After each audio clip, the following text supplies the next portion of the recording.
Okay, I managed to get it going, and I hate to say what the answer was. Fuck off. Can't believe YouTube is more twitchy than Twitch.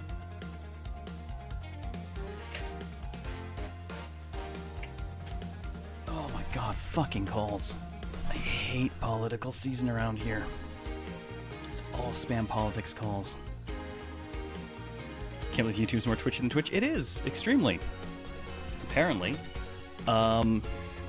Okay, it finally fucking works now. Unfortunately, the solution to get it to work is terrible. I had to abandon AV1 encoding.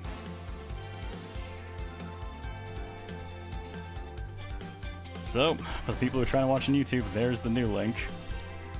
And unfortunately, we lost AV1 encoding on it. Wouldn't go back live with it. I have no idea why. It wasn't until I turned AV1 off that it started working again.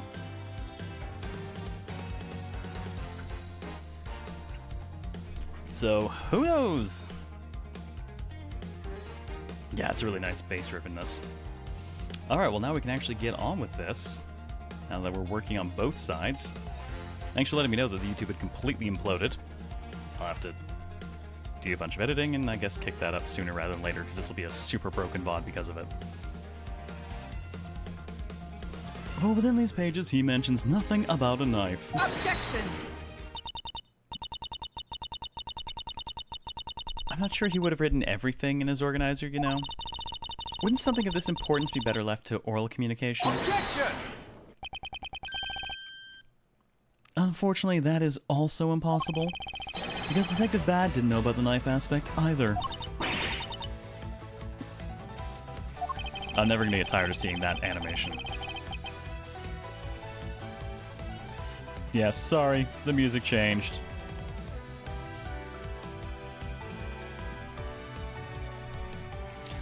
Well, it would have been highly classified information, even within the police force, and is something that even the lead detective on the case didn't know.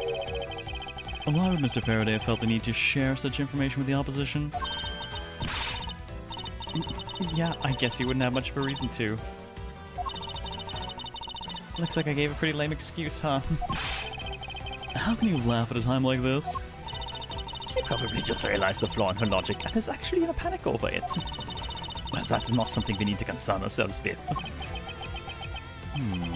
I suppose you're right. Miss Yu, I'd like to state that I also know how you know the real nature of the knife. Do you now? Well, why don't you put your money where your mouth is and show me? Oh, I will, and I'll wipe that smile off your face by the time we're through. This is it, the moment of truth, the secret behind the Yatagarasu's key. Only one person would have had knowledge of it from the get-go. Who would know from the start that the Yatagarasu's knife key would change into a knife? The Yatagarasu. That's really the only logical answer. Which makes me think that she knew the Yatagarasu's method, but wasn't actually the Yatagarasu, and sent stuff to the police to get it into the hands of the guy who's handling these cases. Man, she might have been playing a longer game than it even looked. Take that! Manfred von Karma. It was you! Wait, what? There was only one person who would have known about the dual nature of the key. And that is? And that is the person who sent the Yatagarasu's key to the police. That is to say, the Yatagarasu herself. Are you saying this lawyer is right, the Yatagarasu? And also remember, this is the first time this stuff has been sent to the police and not to the, just straight out to the public, basically. Answer's obvious. It's Nanako. Nanako, true killer. Miss Yu, you used Mr. Rel to lure Mr. Faraday into a trap, didn't you? You who profess to bear a grudge against criminals, why? Why do something like this?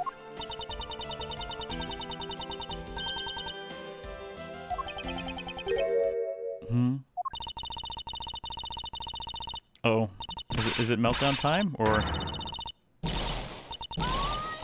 Why would you do such a thing? Thank you for the Bitsville. Who would have thought that you, a stupid rookie prosecutor, would see through me? You're sending the biggest chill down my spine right now, Edgeworth. This feeling of thrill, it's even greater than when I sneak into someplace. You killed Faraday. Oh god, you're not happy. What am I doing? In all the shock. Why? Answer me, Callisto you. Callisto you, huh? That's not my real name. Because my real identity is, yes, the great thief Yatagarasu. Let me tell you something, Edgeworth. Mr. Faraday was one difficult man to deal with. For you see, he had discovered my true identity, which is why I had to erase him from the world of law. I made Rel an offer, an acquittal for a little favor in return.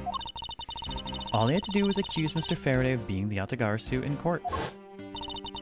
But once we entered the recess, Rel was dragged off by Mr. Faraday, which threw my plan into a complete mess. I chased after them and eavesdropped on them through a crack in the door. That Rel caves to only two things, money and authority, just as all thugs do. Yutagarasu. I feared my plan was going to be ruined if Mr. Faraday held on to Rel any longer. Plus, if I had let them continue on the way they were, I would have been found out. That's why I had no choice. I had to kill them both. Well, didn't you say that you despised criminals? I'm curious how this leads to Kei becoming the next Yatagarasu if the previous one killed her father. That's a bit of an odd choice of mantle to take up. Didn't you say that you despised criminals? But do I really? Look, Vegeta, it's a subscriber. Alave, thank you for 89 months and welcome back. God, almost 7.5 years. How are you doing this evening? Have you forgotten about the KG8 incident too? Maybe. What sort of woman would? So then, was it your plan to kill Mr. Faraday with the very evidence that you sent? Well, I had a good idea of what Mr. Faraday was going to do. I anticipated that Mr. Faraday was going to prove that Rel wasn't the Yatagarasu by using this Yatagarasu's key as evidence, and that he would bring it with him. Which is why I thought to use the knife portion. With a weapon as well disguised as this, no one would be the wiser. Because who in their right mind would think something like this could be a weapon? I'm apparently not in my right mind, I guess. Oh, also, I just realized I need to switch my YouTube chat over to the other one just in case. See? YouTube totally fucks off if you gotta switch and restart anything. So bad. Ohayou gozaimasu, Shirasama-san. YouTube. There was some sub-bombing earlier. YouTube. Thank you for the bits, Bill.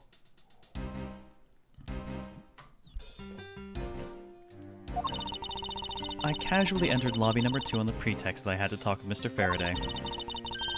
And in order to get in with him, I pretended to be worried about something. He then let me hold the Yatagarasu's key, just like that. He never noticed that I had changed the key into a knife inside that plastic bag.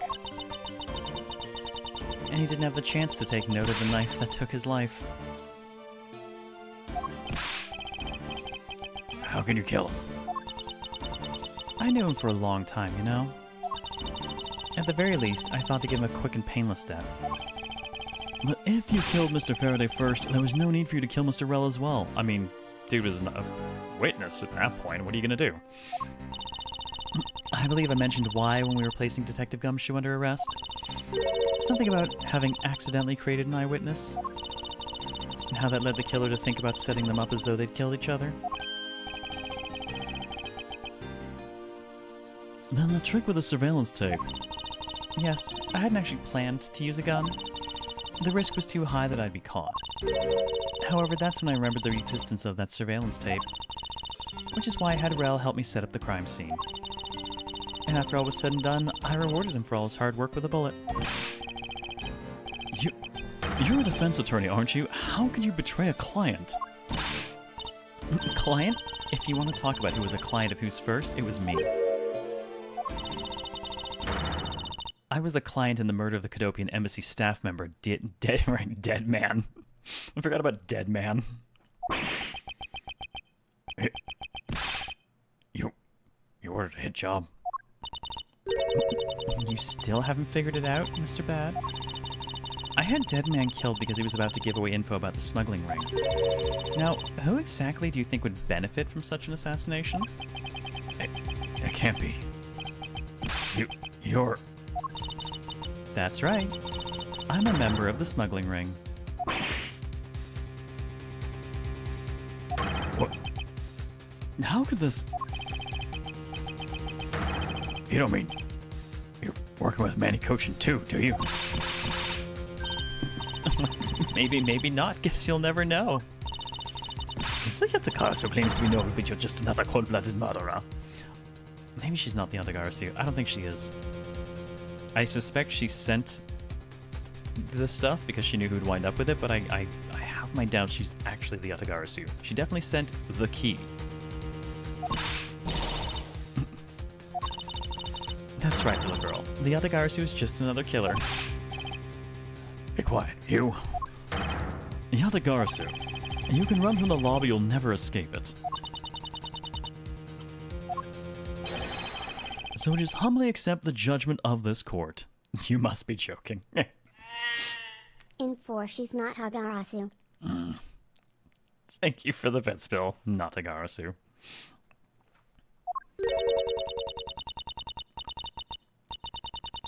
Hey, Edgeworth. She hasn't really had a meltdown yet, so I have concerns. Did you know? The Yatagarasu has 3 legs. Do you know why that is? I will not say my initial response to that. Instead, I'm going to go with a much more polite way of saying, oh, so there are possibly 3 of them.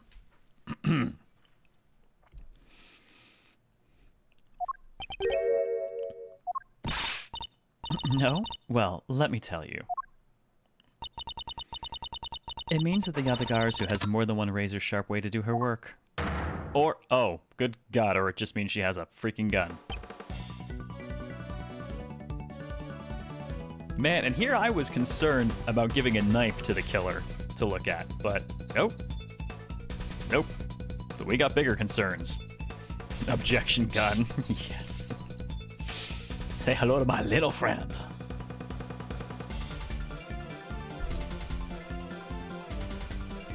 Hey, Reb, how's it going? Francisca, this is your moment to shine. Slap that out of her hand. Or, you know, tank the shot. Oh, God. Oh, Mr. Bad, are you about to...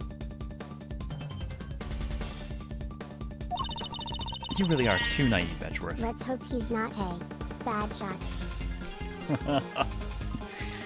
No, we gotta hope he's just a badass. Thank you for the bits, Bill.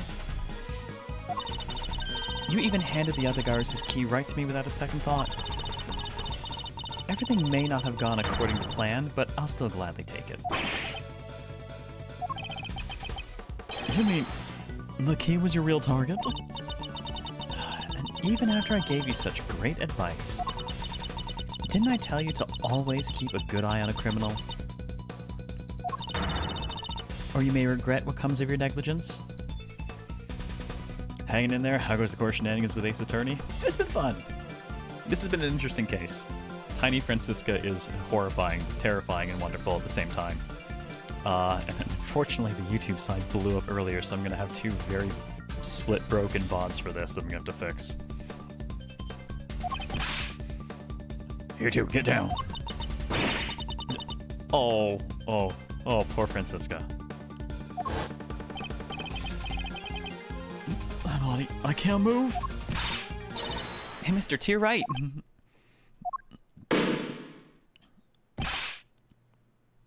You. Oh.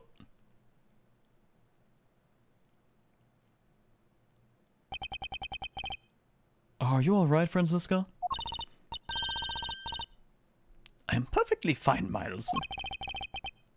Her voice is shaking, but it looks like she's unharmed.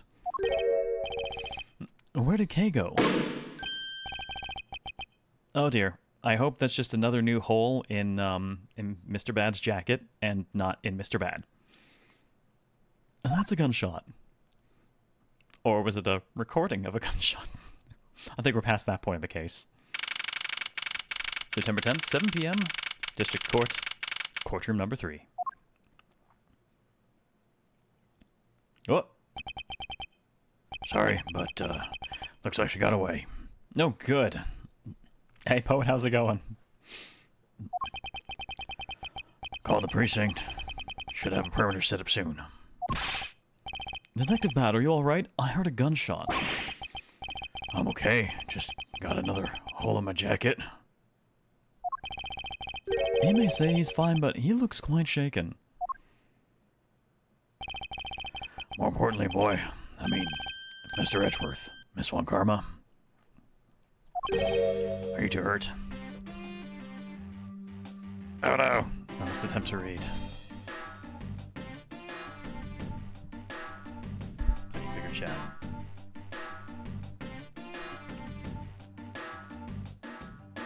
So, Kino. Oh, I known yesterday.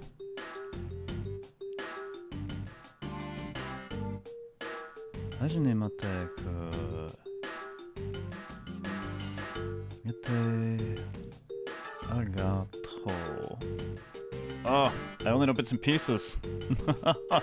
I'm trying, but I only know bits and pieces.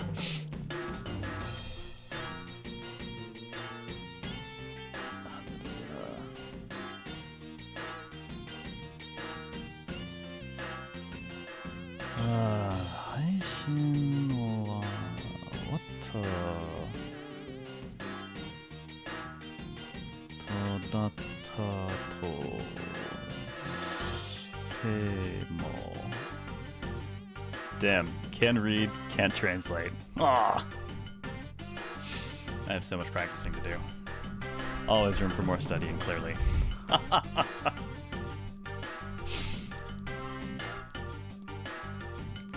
So much more studying to do. Which actually, finally, on the new schedule, my 2 weeks, 2 months on, 1 off, I can finally get back to some serious studying.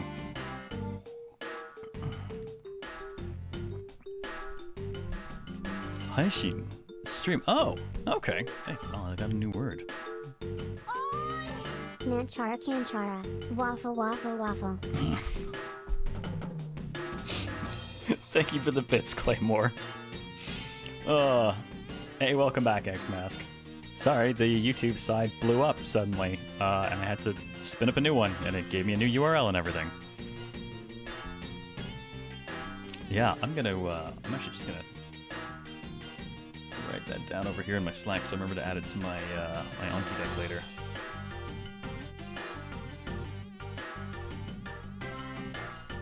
Haishin. Yes, okay, got it right. Appreciate it, Rosomata. Always good to learn new things. You're too hurt. I'm absolutely fine. I am also alright, thanks to Kay. Speaking of Kay, where is she? I don't know. She just sort of disappeared. It's the early ninja training coming in.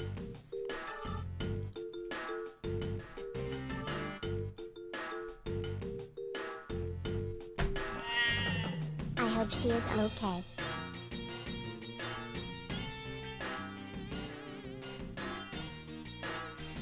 Haha, thank you for the bits, Bill.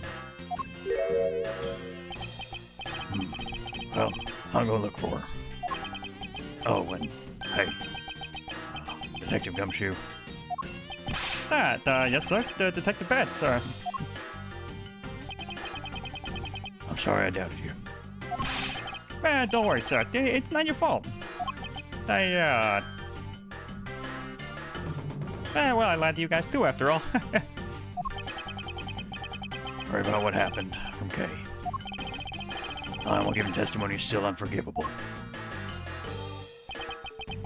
But in this case, you're protecting Kay and her feelings. It's wild. Google gives me interview as a translation for Haishin. I suppose in the sense of delivery or presentation, it's not completely wild. Yeah, the use of stuff can change contextually in some really interesting ways. Developer. Okay, go on, brain. Work with me here. Developer is Kaihatsusha, which uses the kanji for to open, unfold, or unseal. Hatsu has a bunch, like to emit, to discharge, to publish. It's the counter for gunshots, and sha being like somebody, someone. And that's what developers constructed out of. there is so much contextualizing required to put some of the words together.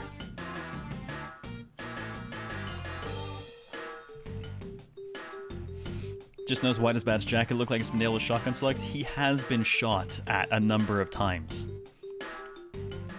He somehow keeps not dying and avoiding. He got another hole in the jacket just a few minutes ago. Japanese is a fascinating language. I freaking love it. There's so much stuff I pick up now that, He's just that wholesome. Thank you for the bits, Phil. There's so much stuff I pick up now when I watch stuff in subs that you lose in localization. We mentioned it last stream. I've been reading Yotsuba, and she basically never ever uses kanji, which is interesting because that's not really going to translate into localized English. But the fact is, her language is fundamentally lacking the more complex characters of the language, and I thought that was really neat to see.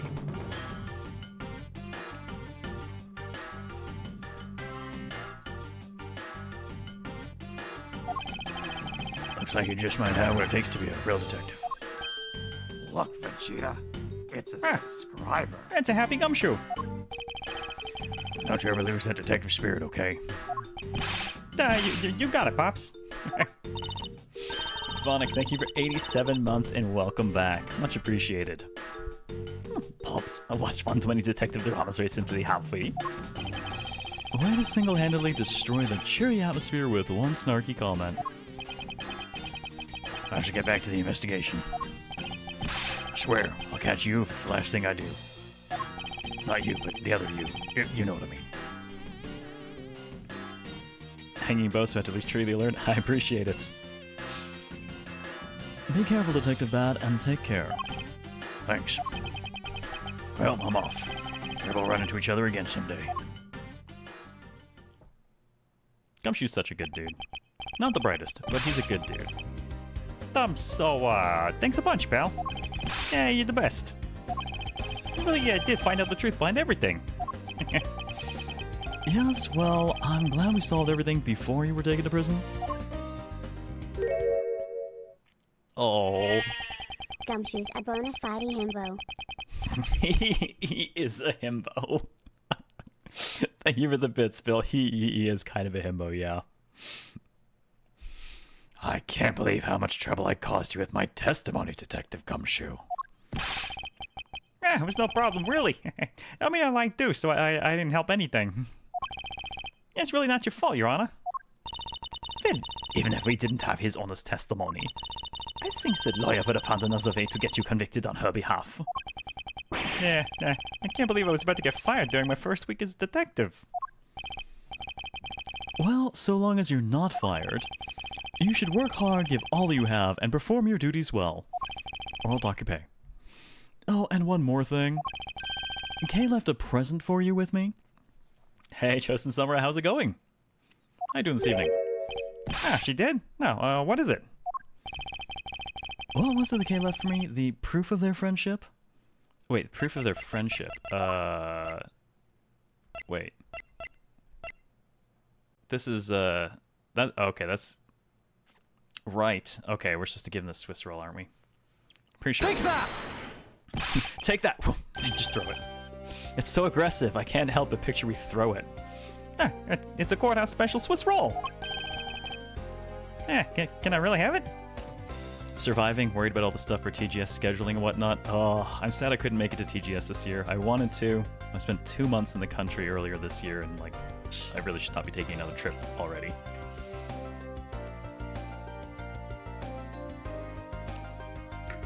I couldn't go either. Oh, that is unfortunate. So they didn't need us this year. What?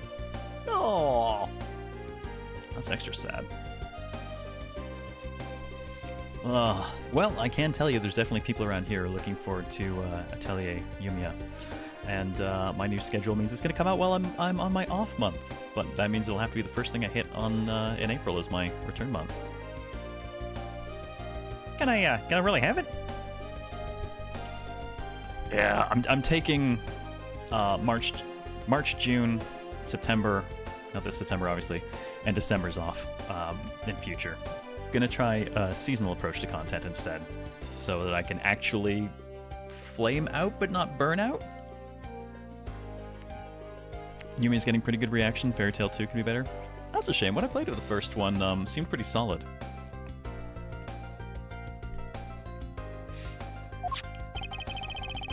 Yes, it's a present meant for you after all.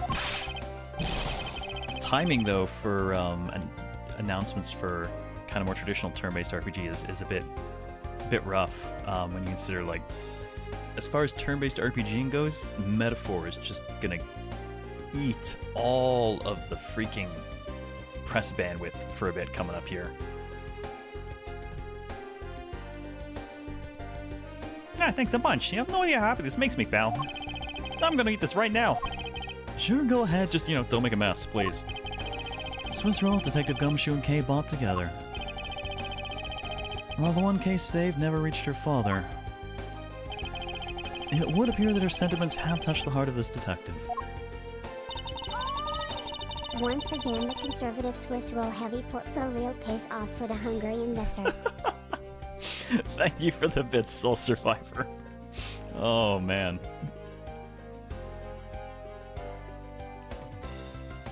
Oh, yeah, I can't do the app stuff either. Even if it's Italia, I just don't play those kinds of games. But super stoked to see what Yumiya brings to the table. Oh, he is so happy. It's as though he's having a welcome back celebration of his own. Well, I was asked by Kay to give it to him. Oh, that was good, pal.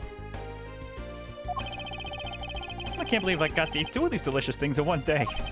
It's like I'm in Swiss roll paradise or something. Nah, I gotta thank Kay myself. Wait, where is she? He only noticed just now. Was his mind not present when we discussed her earlier? Detective Bad left to go search for her earlier. Maybe you should go join him? Oh yeah, you betcha, pal. I'm gonna go help him. Oh, but first, you know what, pal?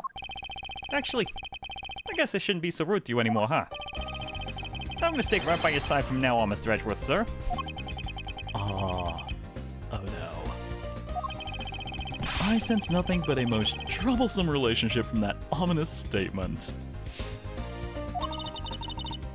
We should go home to Myron's. We have to hurry and report what has happened to Papa. Agreed. Well, I'm afraid we must be going now, Detective. Ah, roger, sir. Don't you worry. I'll investigate the next case wrong real well. I'll, be counting on you. Yes, the scent of trouble is definitely in the air. Thus, like a bad dream, my first outing at court came to a disturbing end. I can't tell if he means the missing K, the nearly getting shot, or Gumshoe. Gumshoe will survive, but his salary is on review. Ah. A few months later, I was finally able to properly stand in court as a prosecutor. But the detective in charge of the investigation was, as I dreaded, Detective Gumshoe. After that, he became my direct subordinate. I have tried, but words fail to describe the immeasurable suffering he has caused me. But I suppose that's just how things are. The immeasurable suffering. Oh my goodness. As for the little girl who suddenly disappeared, she's now...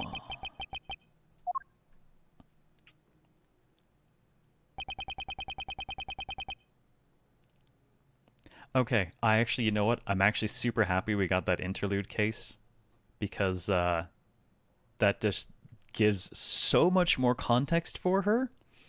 It makes her so much more likable. But now I am super curious how she supposedly has the mantle of Yatagarasu, all things considered. So, do you, remember me now? Yes, I remember everything. Okay, it's been a while. Hey, you sure grew up a lot. Of course, but thank goodness. I thought you two had totally forgotten about me. Now you know I was really worried about you after all that. Where you been all this time? Cummy, I didn't know you cared. After my father died, I went to live with my mother's relatives. They live really far away, so I wasn't really able to come back here at all much. Oh, is that what happened? Well, I'm just glad you're all right. They're kind of cute together. So, does it all make sense now? You betcha it does. Oh, you know what? I was going through my father's bookshelves recently, and, Hold it! Actually, there are still a number of things that don't make sense, Kay. Huh? First of all, why did you come all this way to see me? And second, why are you calling yourself the Yatagarasu? The Yatagarasu is Callisto Yu, the woman who killed your father. No, you're wrong. The real Yatagarasu was my father. Well, that's what I originally thought was the case, but... Okay, so we were right about her sending the stuff and setting all this up for the kill and not really being Yatagarasu, but glad to see that was the case. I was kind of starting to get worried here. Mr. Faraday was the Yatagarasu? Like I said, I was going through my father's bookshelf recently, and I found a secret diary hidden among his books. Oh, have a good day, Risama-san. Thanks for stopping by again. It was good to see you. Good luck at work.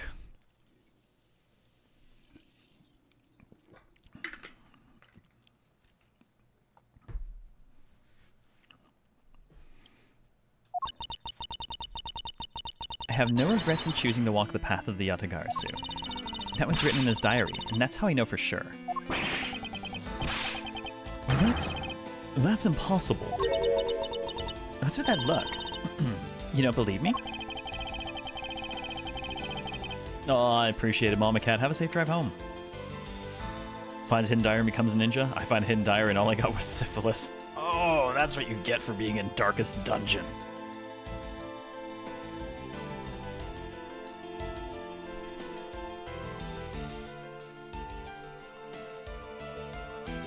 It wasn't just the expression on my face. I clearly said it was impossible just now.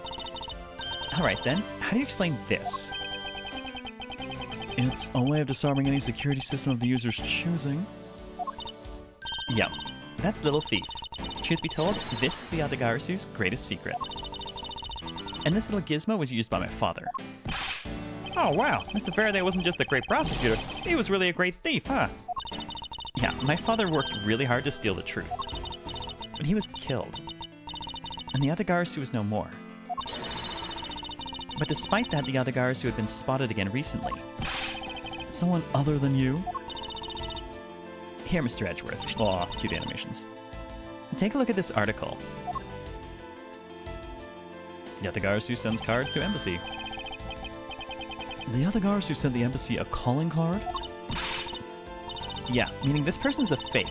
I'm almost certain that Callisto Yu lady is behind this. Because the real Yatagarasu would never send something like a gaudy card out. But the Yatagarasu did send a white card along with anything to be publicized. And that's what Detective Bad told me 7 years ago, if memory serves. Yes, other than you, but not other than you. And as soon as I heard the news, I got all wound up, and I knew I couldn't just let it go. So I searched you out, so I could obtain the truth behind the Yatagarasu. Question for you, girl. does it not feel a little strange that a key part, no pun intended, of your outfit is a giant key when your father was functionally murdered with a keyblade? Because if anyone can help me find it, I figure it's you, Mr. Edgeworth. So you're saying that I have your father's and Miss Yu's identities backwards? Yes, because the real Yatagarasu is noble to the end. Yes, it's a keyblade. It's a key and a blade. He was murdered with a keyblade.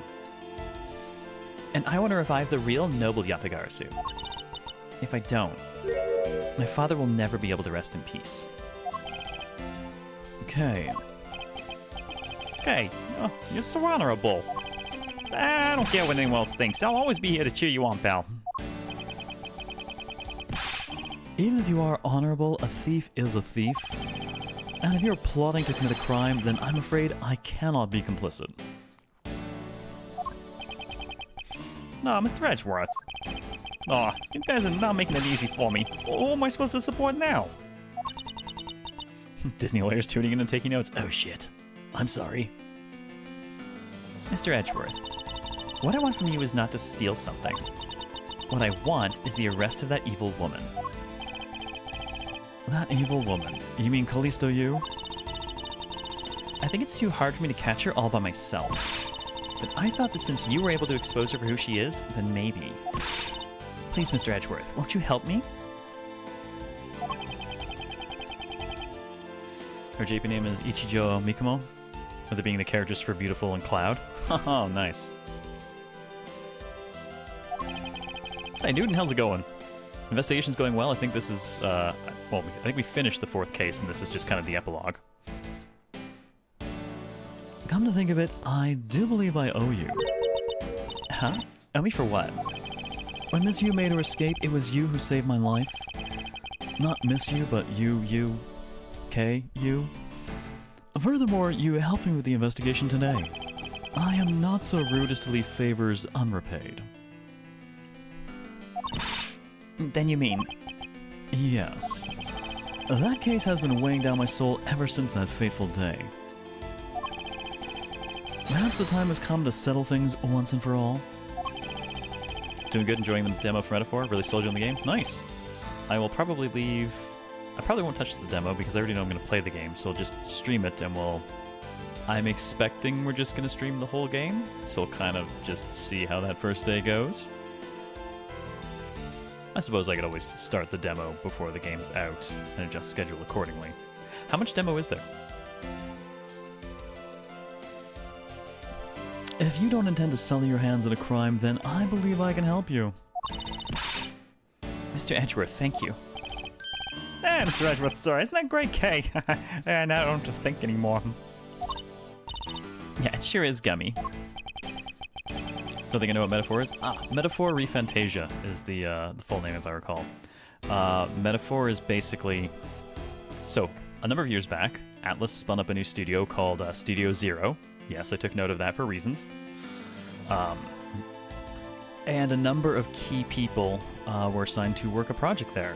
Among them, Soejima Shigenori, the character designer for Persona. Shoji Meguro, the composer. He has since left Atlas, but I believe he still did the work for... was still doing the work for Metaphor anyways. He's kind of got a contract. And Katsuro Hashino, the director for Persona 3, 4, and 5. So, given some of the people that moved over there, I've been keeping an eye on it, and basically this kind of looks like Super Fantasy Persona gone wild. It looks interesting, so I've got to be there to at least show it off to people and see.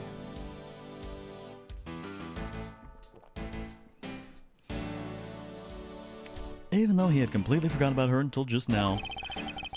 What is with their chummy relationship? Why don't I have friends? The great thief Yatagarasu. After all that time, the true identity of the thief sank back into the darkness. Bern Faraday, Callisto Yu, and Kay Faraday. The phantasmagorically changing identity of the great thief Yatagarasu. And the Yatagarasu's real goal. It would all come to light the day after I made that promise to Kay. You have Phoenix, no wait. You have Oldbag, no wait. Go away. Leave me alone. No more Oldbag. And a save. He's like quite a few of the big composers leave to do freelance. Yes, there's been a lot of them gone freelance. Base Escape's been around for a while now. That was primarily Hitoshi Sakamoto, I believe, who was a major composer for Final Fantasy Tactics, Valkyria Chronicles, and oh god, what was it? Something we did recently too. Oh, I can't put my finger on what it is. I feel like it was something we did not long ago where it was like, wait, really? This was him? It's killing me that I can't remember what it is. Turnabout Ablaze. Unicorn Overload? I don't think so.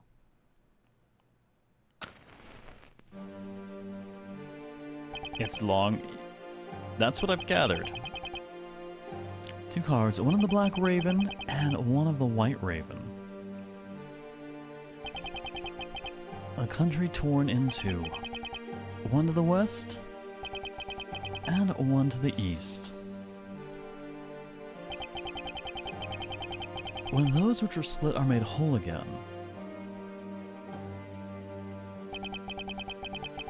the truth will reveal itself.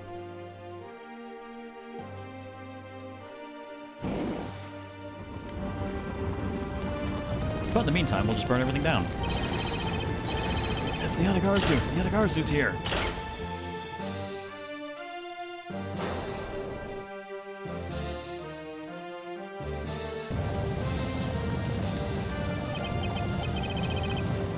You accursed Yatagarsu! K, you...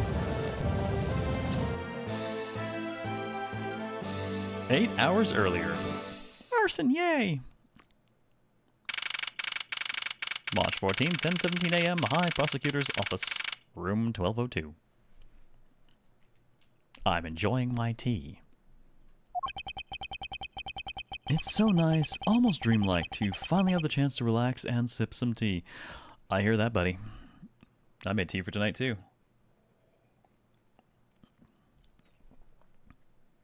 Though I think the mug by default makes mine vaguely eldritch. Especially after what a whirlwind the past few days have been. My return flight, I was dragged into a case involving an Interpol agent's murder. The next day, I investigated a kidnapping and a murder at the Gatewaterland theme park. And later that night, a detective's dead body welcomed me back to my office. Along with a thief who was out to pilfer files related to a case from 10 years ago. How did I manage to find myself in the middle of so many cases back to back? That's because it's the critical path, yo. Well, at least I have today. All I ask is that I be allowed to spend it quietly. Ah, Mr. Edgeworth? Oh, no, that's okay. Mr. Edgeworth, this is big. Big, I tell you. Hey, what's wrong with you? Where's your enthusiasm? And suddenly the phrase, the fragility of dreams, comes to mind. Oh, that was it, Phonic. Thank you. Yes, Base Escape did 13 Sentinels. Okay, yes. That's why the music in it is so good. Same composer as Valkyria Chronicles and Final Fantasy Tactics.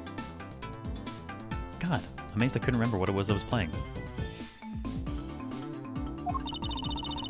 What are you talking about, fragile dreams?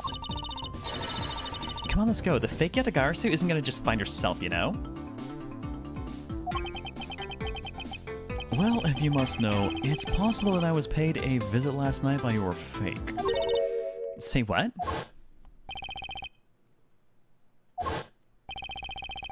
Unfortunately for us, the thief managed to escape. But even now, we're still looking for this criminal. However, I must warn you that we've only had a few hours to search so far. So I must insist that you be patient on this one, Kay. What's with you today? Are you sure you weren't sleep talking to me right now? Anyway, like, I've got something much more important that I want you to see. and that is... Take a look at this. On March 14th, I'll be there to steal your dirtiest secret. Phantom Thieves! That's quite a bold declaration to send to an embassy. I suppose it was inevitable that a newspaper would catch wind of this. The date the card mentions is today. Today, huh? Come on, we've got to hurry. The embassy awaits.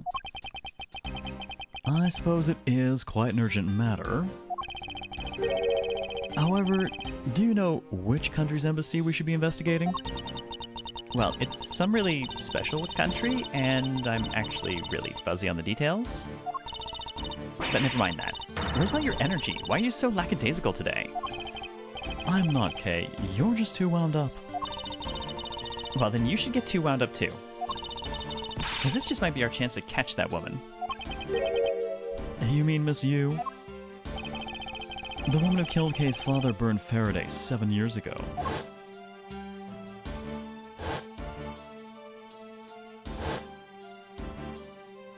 Man, the dead-eye stare on that one. Callisto Yu. She claimed to be the great thief Yatagarasu, and then disappeared from the courtroom. She makes me so mad, the phony. Just don't mind the fresh corpse smell in here. Everyone knows that the real Yatagarasu would never send something like a calling card. Until a company's underhanded dealings are made public. The target is always totally unaware that the Yatagarasu has paid them a visit. And that's what makes the real Yatagarasu so awesome. The Yatagarasu's card that's shown in this article, and looks to me as though it could be genuine. See, that's the thing. The country of Hemwaffelberg? Hamburger, consider it. Whoever it is, that person isn't the real deal, but has knowledge of the Yatagarasu. If this isn't a clue that that woman's involved, then nothing is. Come on, Mr. Edgeworth. Out the door you go. Oh, wait, there are a few preparations I must make before we go. There's something interesting about this card we found last night here in my office. Different color. They're inverted. It's of a different color than the one in the article, which makes me wonder why. What's up? Any reason why you're boring a hole through the newspaper with your eyes? No, no reason at all. Very well, seeing as how Miss Yu is also someone of a special nature to me, I agree there is some merit to be found in investigating this. I knew you'd come around. Yes, we're out to catch the imposter Yakisoba-pan. Wait, what? March 14th, 5 p.m., Theatrum Neutralis. Is this, episode of the Steel Samurai? Yep. Oh my god, we are ready! Ready to embark on our nightly outing! And this is where our tale begins. It's going on its own, sorry I can't stop. Oh my god, they basically have the, Lone Wolf and Baby reference, a Lone Wolf and Cub reference in there too. What a coincidence. Yeah, that is totally a Lone Wolf and Cub reference going on with that freaking baby.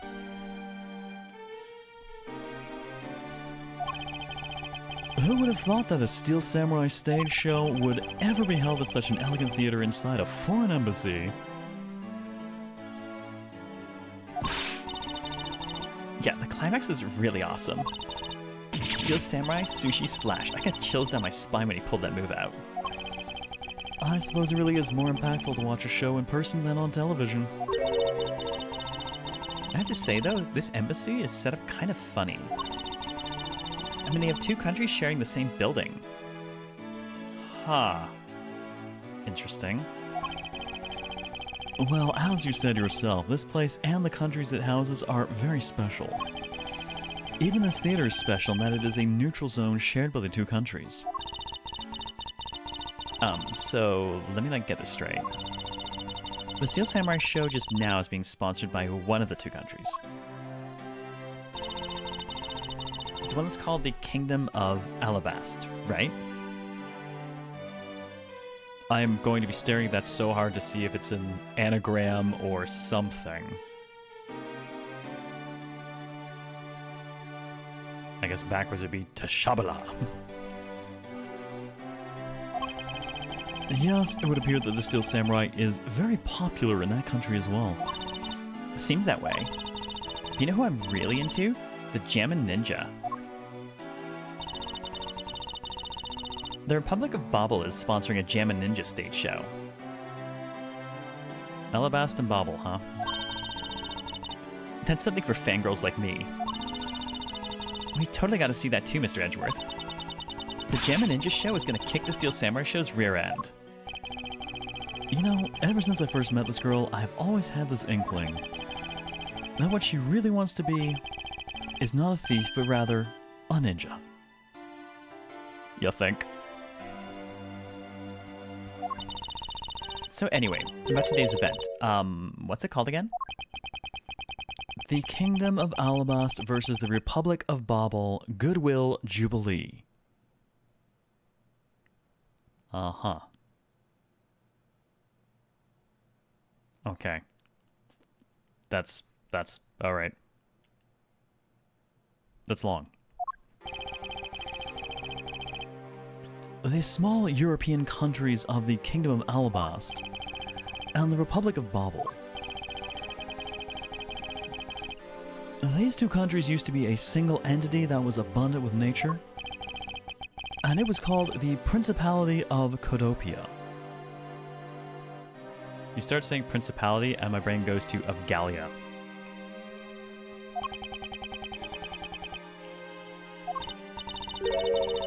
Is everything all right, Mr. Edgeworth? Yes, I'm alright. Moving on. Easy as ABC, right? Alabast Babel Codopia. After a period of civil unrest, the country split in two, though signs of their past remain. For example, their flags preserve the flower and butterfly motifs to this day. Butterfly motifs. Like the knife. Codopia, huh?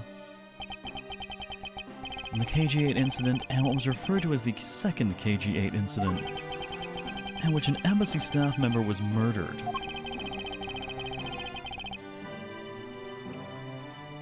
East-West Germany's probably closer. I'm trying to think.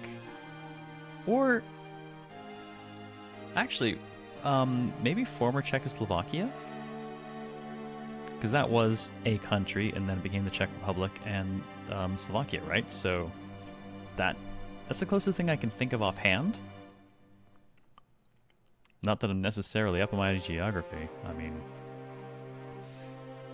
both of these cases were related to the Principality of Codopia. In the 7 years that have passed, the country may have split into two. However, the Yatagarasu still sent a calling card here. What could it all mean?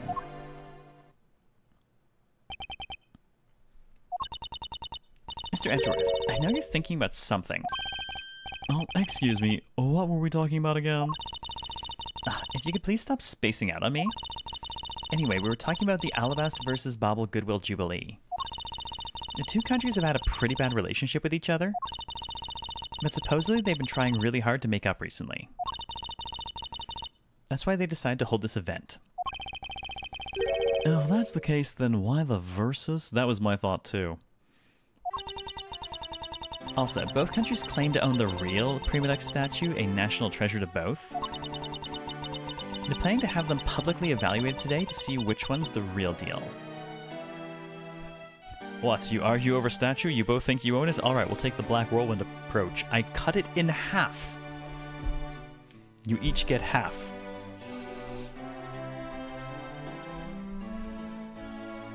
One of his freaking stories he likes to tell in Jade Empire is about two very powerful men arguing over a woman. Well, Black Whirlwind solved the issue by giving each of them half. They weren't very happy. I think at that point he killed both of them too. He has interesting stories. Jade Empire, for those who were not around for the relevant stream.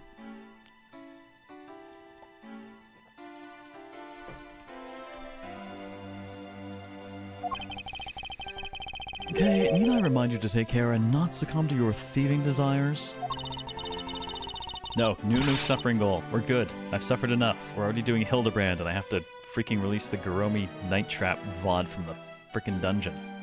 No more suffering goals.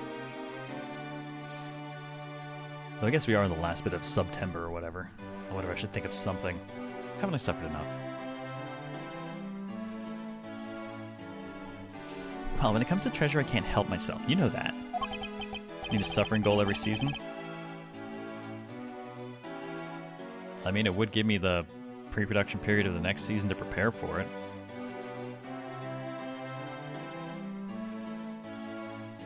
I'll think on it. Oh, she had better be saying that in jest. Hey, I can read your body language, you know, and you've got it all wrong. Look, I'm here to do some investigating. Investigating, I tell you. I know. Suffering season pass? Oh, God. And although we don't know if the Atagarasu will really make an appearance, I suppose we should still spend some time examining this place. I'm actually really looking forward to the seasonal structure the more I think about it. I think I can do some really fun stuff with an actual month off here and there to really, like, process and prototype things. You look... Why do you have a racing glove on? Bro, 80s anime called. Wants its shit back. This is the perfect angle. Go, my image. Travel across the wave world and into every TV set around the globe. A more honest approach to appearing on TV might serve your ambitions better. It's just kind of hanging on the background of her shot, I guess. And we're here reporting live from the Theatre Neutralis. As you can see, tonight's audience is full of enthusiasm. Let's see what this member of the audience has to say. Well, okay, that was good. Let's do one more run through. Excuse me, but when you're ready to film for real, would you mind giving me a call? I sense that she didn't hear a single word I just said. Oh, no. Oh, no. It's Lotta Hart. Is that who I'm remembering? I think that's who I'm remembering.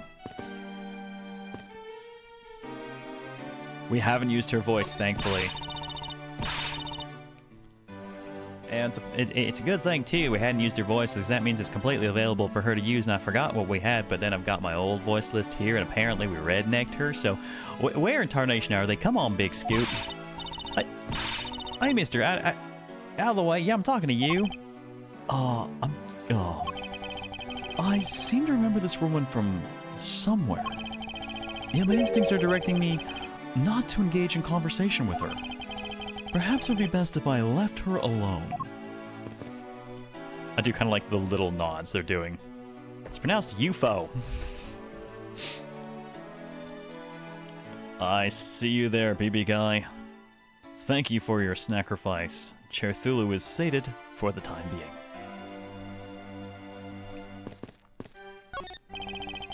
It appears that the child is watching a video from the first season of The Steel Samurai. Go, keep on fighting until your last breath. Go, my hero, the Steel Samurai. Completely absorbed in singing the theme song, I see. I will let the satanic child watch in peace.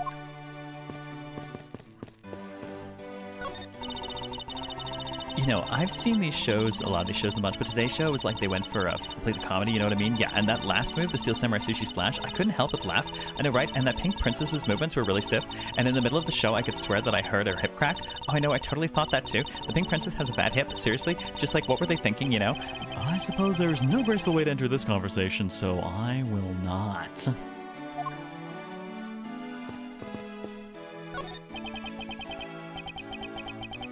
More minutes. No, in 5 more minutes. But isn't it really bad for me to spend time doing this? It's no use. Would someone please just tell me what I should do? You appear to be troubled by something. May I be of any assistance? Leave me alone. I'm trying to figure out the right time to talk to the girl over there. And if I mess up, it'll be because I'm talking to you right now. Holler, good night, cubby. Rest well, and good luck with that. Somehow, I get the feeling he's about to fall flat on his face. Well, let's just do as he wishes and leave him alone. Now I wish I had some brisket with mac and cheese with gravy and biscuits, Care. Why? Is that what Redneck Voice does? Bad hit Pink Princess. No, no!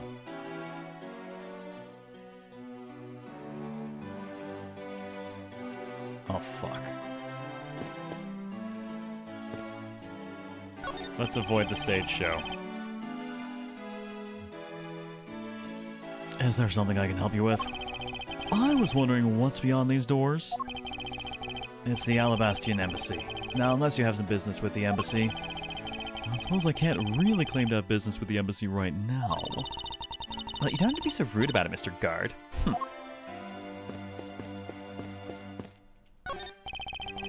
Okay, that's good. Alright, now give me a dramatic slam right there. Stop. Hey, do you mind? Get out of the way, buddy. Okay, once more. 3, 2, 1, action. Okay, was that my fault just now? Well, he's obviously working. I guess we should leave him alone. Sorry. The national flag of the Republic of Babel is on display here. The crest on it features a butterfly. It's really rare to see a national flag featuring an animal on it. Not really. I can list at least a few off for you that do. Okay, then are there any flags with, like, really chic things on them? Chic things? That's pretty vague, Kay. I mean, maybe they were chic at the time. Although, by my definition, there aren't really any flags that feature a chic object. Oh, that's too bad, because if there was, I was thinking about stealing it. And what exactly would you do with a stolen national flag, Kay?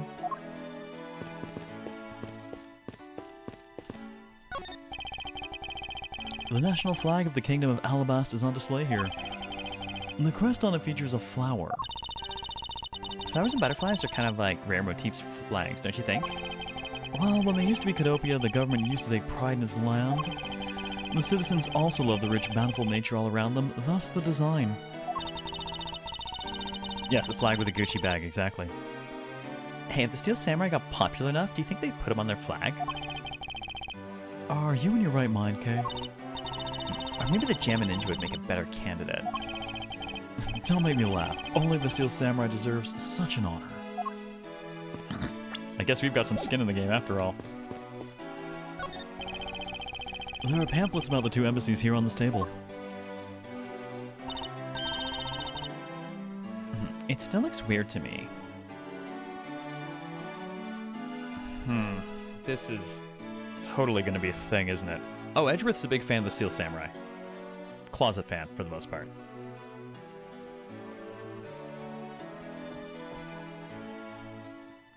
Still looks weird to me. The country split into two a few years back, and they've shared the building and its grounds 50-50 ever since. Oh, I guess that's because they don't have the money to build two separate ones, huh?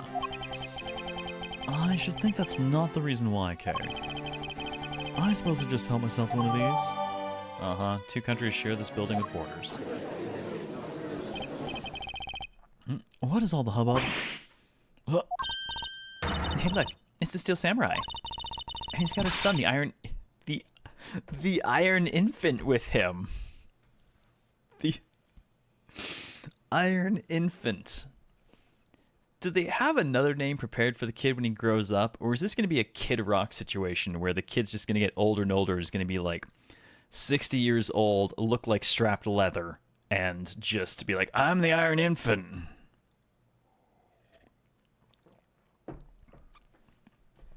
The Titanium Teen. Oh, I like that one. That's good.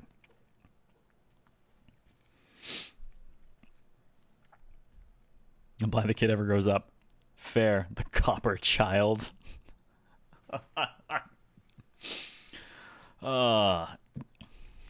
We had a cheap period where he went through the plastic prepubescent. Couldn't afford any metal. Sorry. He was the Copper Child briefly, and then he was stolen and sold for parts. The Solid Senior. The irony in that one. The Alabaster Adult. Ooh, wait. Instead of Titanium Teen, can we go for the Tungsten Teen? I kind of like that. It's got a nice ring to it. Resident retiree. We've long since abandoned medals at this point.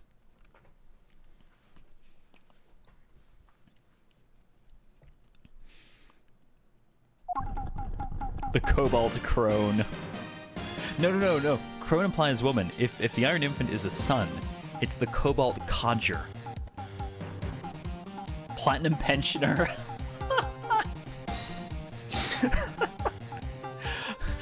And the best part is Platinum's worth a ton of money, so I guess they've got retirement savings to work with.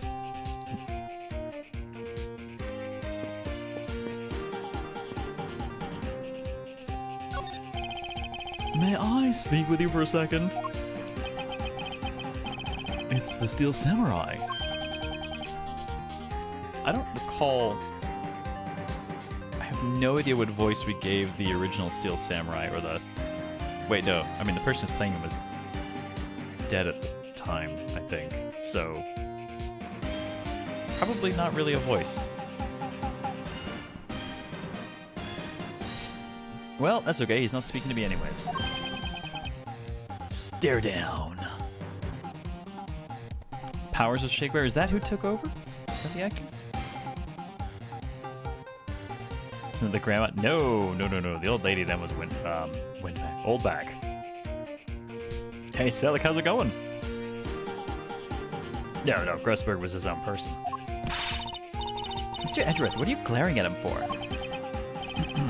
Please excuse me. It's just that I've never seen a superhero up close before. To Mr. Edgeworth. Steel Samurai Daddy? Does this say Daddy? Wanted man of Neo Old Tokyo. Shitty handwriting. Okay, it is Daddy. It's just... I get to Mr. Edgeworth, Steel Samurai, wanted man of Neo Old Tokyo, like, all good, but like, Daddy? Oh, does it say married? Married man? Honestly, it kind of looks like worried, but it's so bad. The writing.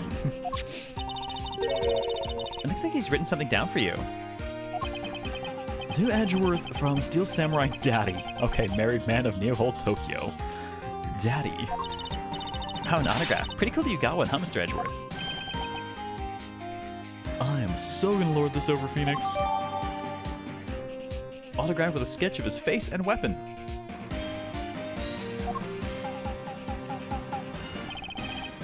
Mr. Steel Samurai, Ambassador Alba is waiting for you. And now the Steel Samurai will proceed to enter the Kingdom of Alabast to shake the hand of the Ambassador. The Steel Samurai isn't only here for the two countries tonight, but rather can be thought of as a goodwill ambassador from our own country as well. There he goes, off to spread goodwill to the world. Who's dead? Who's dead? Who's dead and why? He really does seem like a goodwill ambassador, doesn't he? Okay, we're shooting the next segment now. Cue camera. In just a few seconds, the Jammin' Ninja stage show is set to begin. After the show, the Jammin' Ninja will enter the Republic of Babel. He's set to meet with the Ambassador of Babel at that time.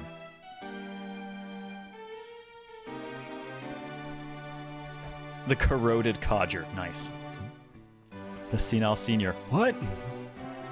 Why do I have this terrible feeling that, like...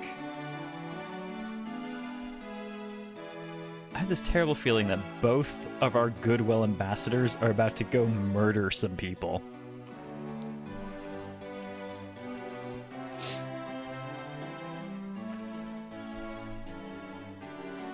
Also, I'm totally expecting some bizarre thing where, like, the embassies are actually swapped.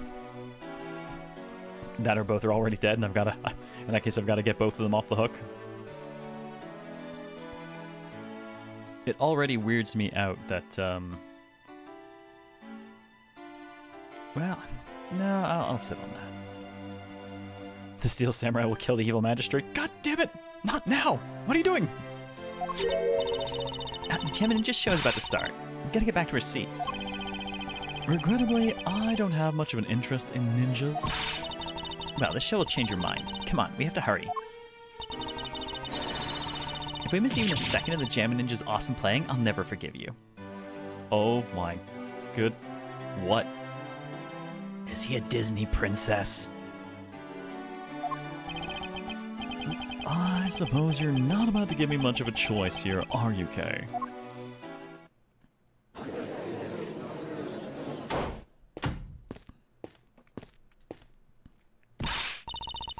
I could listen to that A Ninja Marked for Death's lullaby song all day. Oh, they spared me, apparently. Hey, our daily how's it going? The Jammin' of Josama. Oh. His superb playing that sad melody really brought a tear to my eye. And his heart-wrenching voice, now that's the Jammin' Ninja's greatest weapon. Those pieces of Jammin' Ninja merchandise over there, I've got to have them. I especially want the hair sticks they're selling exclusively at these shows. The hair sticks they're selling exclusively at these shows, which are pointy and could totally be in somebody's throat right about now. They're exactly like the ones the heroine Princess Misala wears in her hair. Anyway... Anyway? Hold it right there, Mr. Edgeworth. Yes? You're thinking of going home, aren't you? Well, it doesn't seem likely that the Adagarasu will be making an appearance tonight. Most likely, it was simply a prank. No way. I just know the Adagarasu will show. But I thought you said that the Adagarasu doesn't send calling cards? Yeah, I did, but... I figured from the very beginning that this would wind up being a wild goose chase. But that card she sent was a genuine fake... was a genuine fake calling card. A genuine fake. Well, how can I word this? So, like, the Yadagarasu's mark that's on the calling card is exactly the same as my mark. Get it now? Oh, we've got a problem.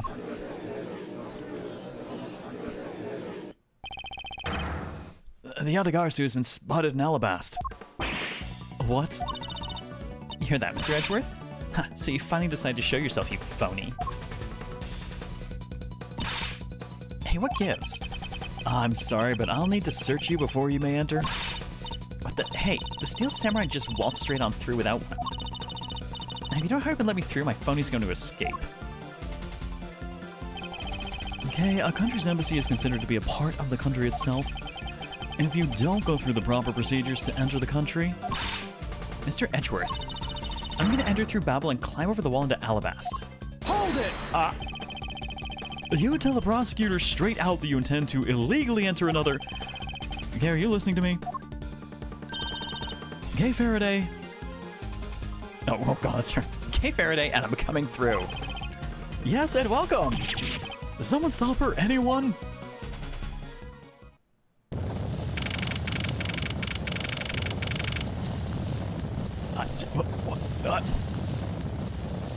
Why is my finger wag not working? Why are you still moving? March 14, 6:12 p.m. Open air stage. Oh my god. Okay, where are you? Don't tell me you really did find some way over this fence. Oh,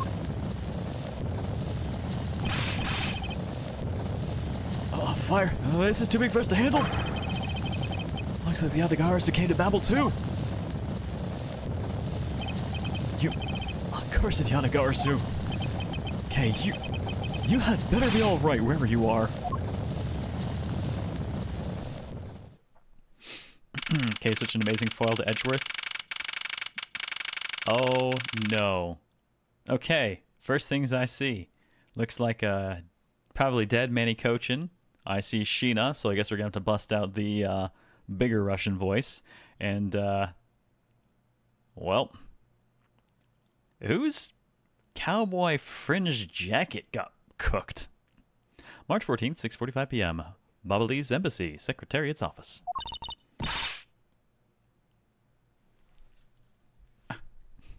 Okay. Oh, she's arm locked.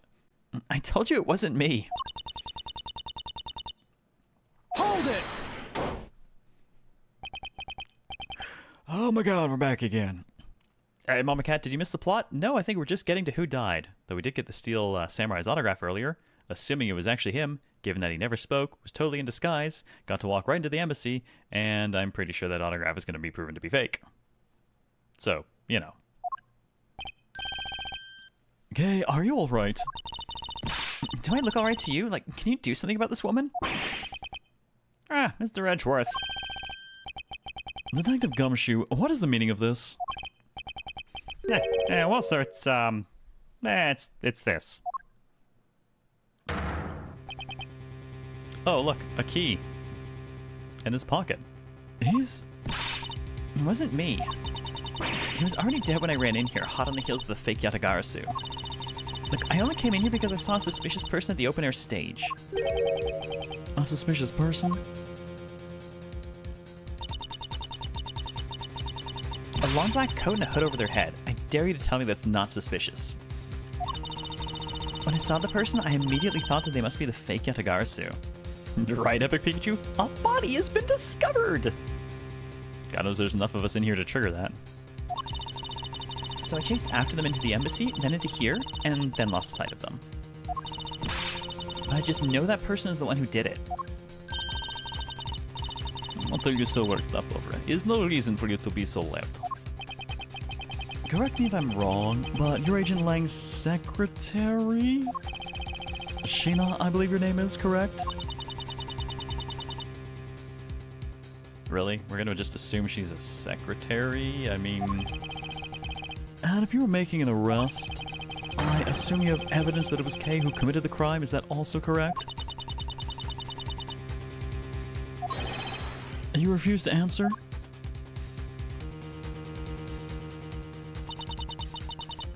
I do not need to answer. You're merely prosecutor in this country, meaning you have no investigative authority. Hey pal, just what the heck does what you just said even mean? If it happened here, it's under Mr. Edgeworth's jurisdiction. The end. Can't see as how this building is sitting on our soil, and we can investigate wherever we'd like.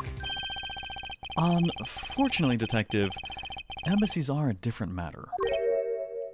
Huh? This office is considered to be part of the Republic of Babel, which means that anything that happens in here defaults to the control of the Babelese government and Babelese law, giving them exclusive extraterritorial rights. Extraterrestrial rights? Sir, you really believe that the truth is out there? Oh, now I have the X-Files theme, Xbox theme, the X-Files theme in my head. Basically, our country's laws do not apply inside the embassy of another country. That's what was agreed to by our respective governments. Yes, Gumshoe's getting to me, apparently. Our authority to investigate was effectively nullified the second we entered this place, which means we can do little here in this situation. Xbox, the games are not out yet. Oh, hey, it had lots of good games. Ah, no way, sir. Please leave this matter in Interpol's hands and go home. Well... Mr. Edgeworth, Hey, you're not... Mr. Edgeworth.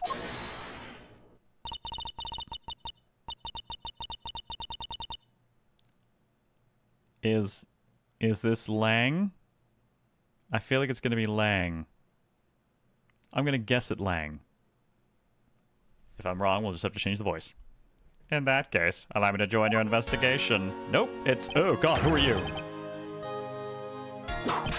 Ah. Who the hell is... that dude?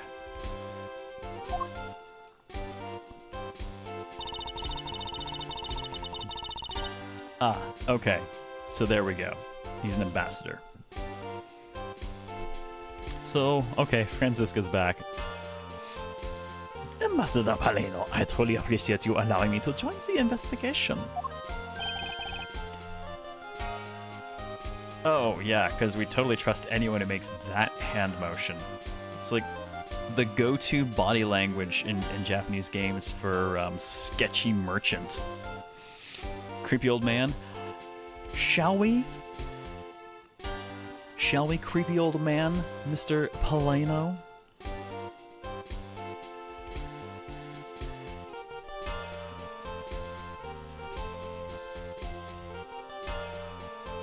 The sheer amount of frames in his fingers to search. I know, right? It's so off-putting. Alright.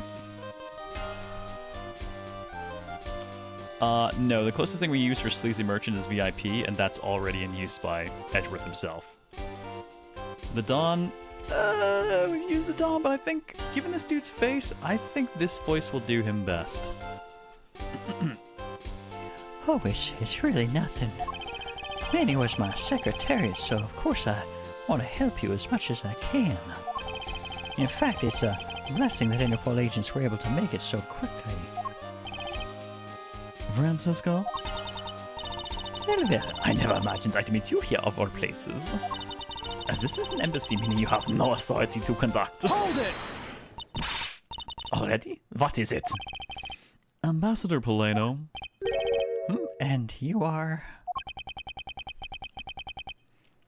Don't remember which is Herbert and which is creepy old man. Herbert's just what Daimyo calls his version of it, but basically it's the same goddamn voice.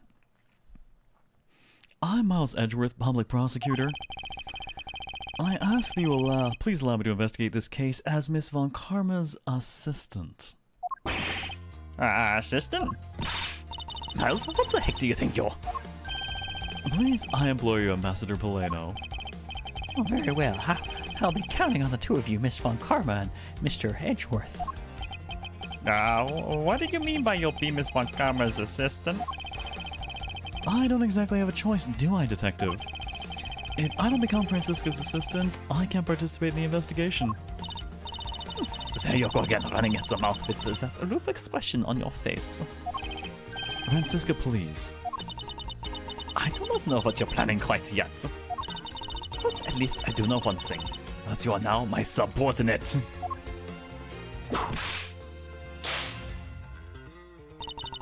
Just remember that my whip is always ready to wake you should your brain lapse. I don't think it mattered if we were her assistant or not. That's pretty much always been the case.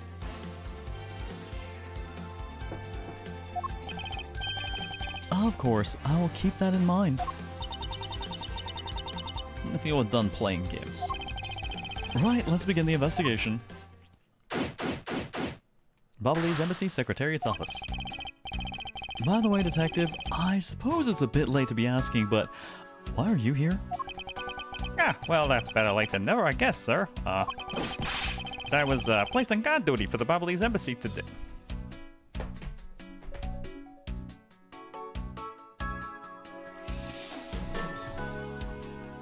When will anyone ever learn that gumshoe and guard duty do not go together? Guard this room, everyone inside is dead. Guard this embassy, the place is torched. The man cannot guard anything. Not in the slightest. Hey, Savvy, how's it going? Why does that look... Oh my god. Only you would ruin a butterfly like that, idiot. And why are our police guarding an embassy?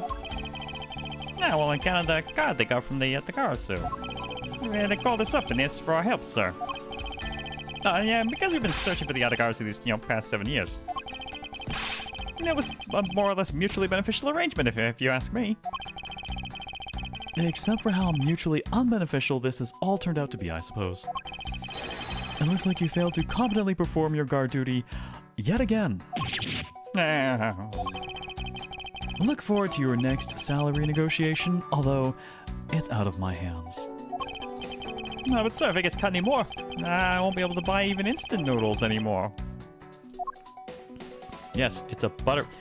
Oh my good lord, Sheena, would you let her go? Okay, are you alright? You believe me, don't you, Mr. Edgeworth? You don't think I did it, right? Yes, of course I don't. And I promise to prove that it wasn't you. It is enough chit-chat. You can investigate all you like, but it's only a matter of time before we take her in. It would be wise of you to give up while you can. No, I don't think so. Kay isn't lying, and my investigation will prove that to be true. Go ahead and try then, if you are confident. Until then, she's apparently just gonna arm lock the poor girl. I can't allow this to continue on this way. I must prove her innocence post-haste. Hey, yeah, it's another butterfly. I believe it is the symbol of the Republic of Babel. There we go, national symbol that adorns the national flag. Alabaster flower is the counterpart. A drawing this big on the wall of an embassy. It definitely conveys a sense of overwhelming patriotism. Well, I got a lot of patriotism too, sir. The reason I became a cop in the first place was because I wanted to protect our country. You may want to, Detective, however, I have yet to see the fruits of your desire. Nah, you don't have to be so blunt about it, sir. Yes, goddammit, it is a butterfly. There's no Mara here today. Mr. Edgeworth, there's still something on this display rack, sir. Knives, huh? Clearly one missing, judging by the layout. Although the blades are all that remain of them, unfortunately. I guess the handles all got burned off by the fire. Oh, so even the knives fell victim to the fire.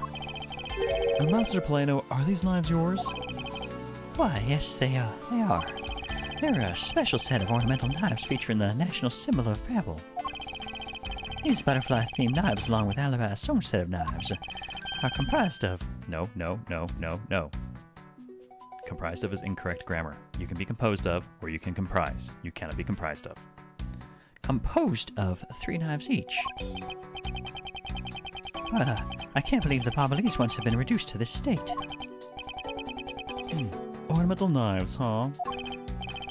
There's a small release on the tang of this blade. Ambassador Plano, what is this notch here for? Oh, that. Yes, incorrect use of comprise detected. I don't know why that one bothers me as much as it does.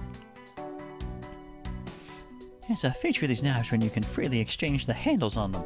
See, this is just going back to the whole 2 countries, 1 place, shared building. There's totally going to be some weird swapping going on. And that just further supports the idea. So we can change how they look to fit the situation, of course. I see. So these knives were constructed so that the handles could be easily removed. Not necessarily burned, possibly taken, maybe used elsewhere. These shelves are lined with American souvenirs and memorabilia. Yeah, it's really strange, isn't it? I mean, I thought it was just the Barbalese embassy. Missing one is in the dead man's pocket? I don't think so, because if that's the same looking cube from before, then it is a knife itself. So, why are there so many American souvenirs, sir? Perhaps the Barbalese are studying American culture and are... Right, our. I forget that they never rolled that back. I still always view it as Japan. Studying American culture and our tourism industry? If they have plans to make the Barbalese tourism industry truly flourish, then they would need to observe and study other countries' methods, I suppose. That's right, Japanifornia. Though I'll settle for San Francisco. Long-lasting mistake? I know. Talk about paying the price for, like, early localization. Well, you know, we said it, and now we're stuck with it. Also, jelly donuts. Yeah, speaking of tourism, I got these from the blonde guy earlier, sir. He said if I bring these with me to Babel, I can trade them in for a few buffets. Oh, so how do you expect to travel to Babel? Yeah, well, the whole world is connected by the ocean, sir. Yeah, for an all-you-can-eat buffet, I'd swim all the way to Babel if I have to.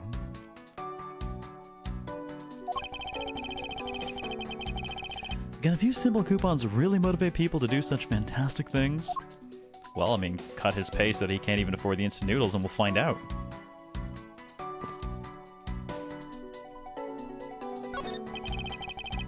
It looks like this was once a magnificent grandfather clock, but it has fallen victim to the fire. It still mostly looks fine, actually.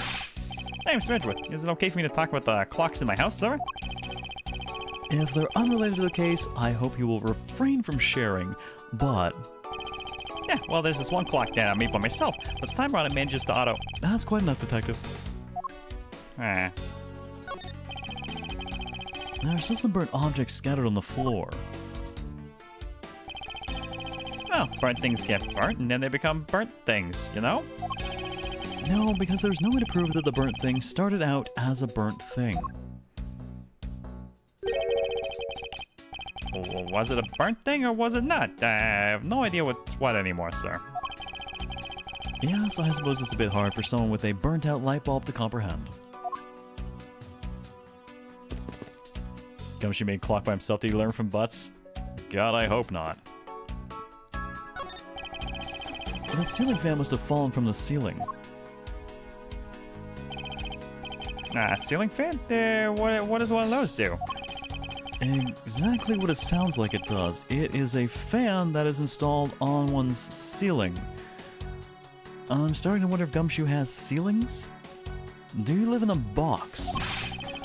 Yeah. Well, if I had one of those in my room, I bet I'd go dizzy from staring at it as I slept. How do you sleep, Gumshoe? Do you sleep with your eyes open? You're kind of creeping me out now.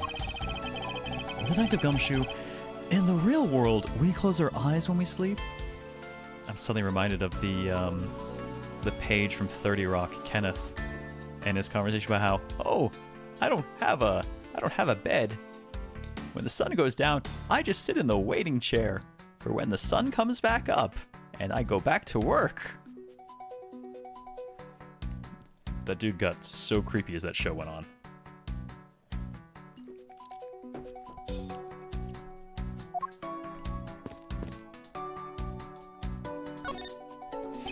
Gumshoe turns off his brain, zones out for 8 hours. And he wakes up when his heart jump starts. Yeah. So our victim was the secretary of this embassy, I take it? This money coachin. I heard he was an admirable person. Very admirable. Really? Because I heard he was acquitted of murder at a point in the past. The cause of death is a stab to the base of his neck.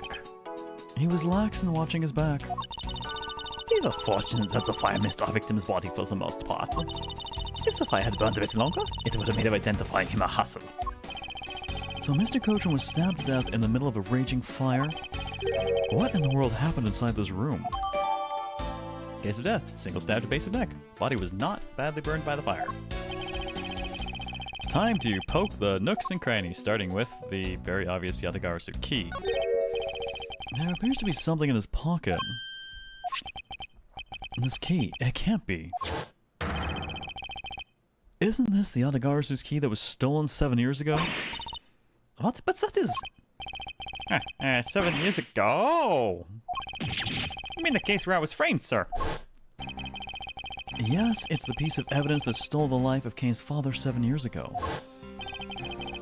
Which was then stolen by Callisto U. Now what? Mr. Freddy was killed with his key, sir? I thought he was killed with a knife. Oh. Scoffy, at the very least, try to remember the details of crimes you are a suspect in. Francisca, as you will recall, Detective Gumshoe was not present when Miss Yu made her escape. Plus, even among law enforcement, only a few knew of this key's existence. I doubt that a new rookie at the time would have been made privy to such knowledge. Oh, I feel like the victim right now, all trampled on, sir.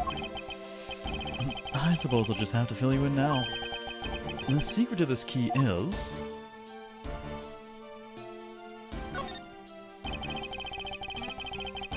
It's not that far-fetched to think that the end of this key was meant to be a butterfly. The keymaker must have been a true patriot to have fashioned this after the national symbol. Yes, but how do I stick it back in? Oh wait, no, that's right. Pop that side. There we go. Oh, that's amazing, sir. It's like some kind of magic trick. Alright, the Yatagarasu stole this from this embassy 7 years ago. It is also a knife.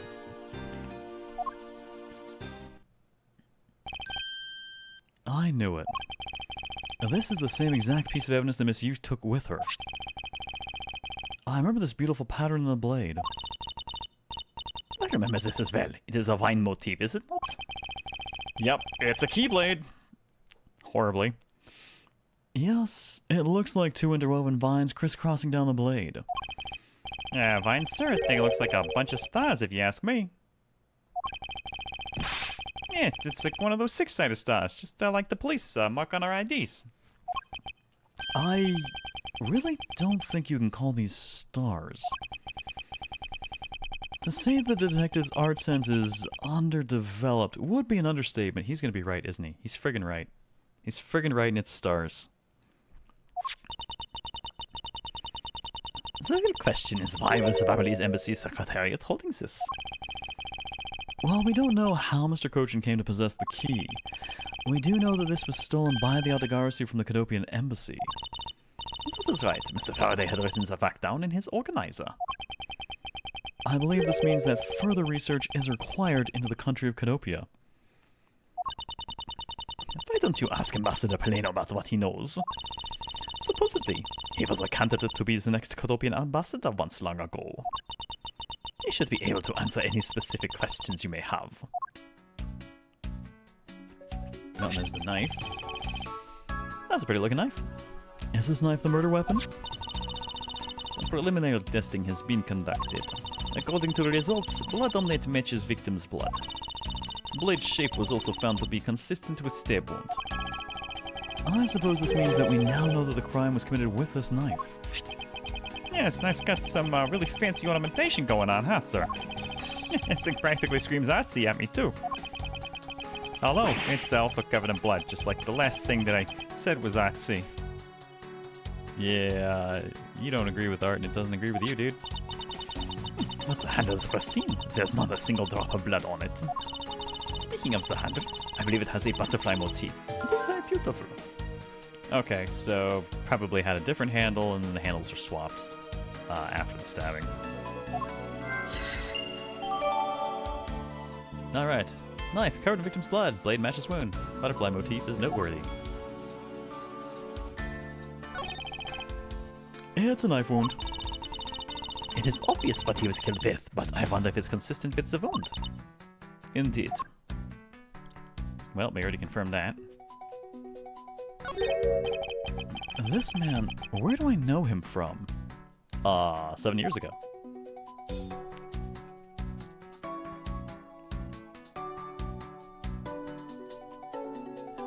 Anything I can stick together in my headspace?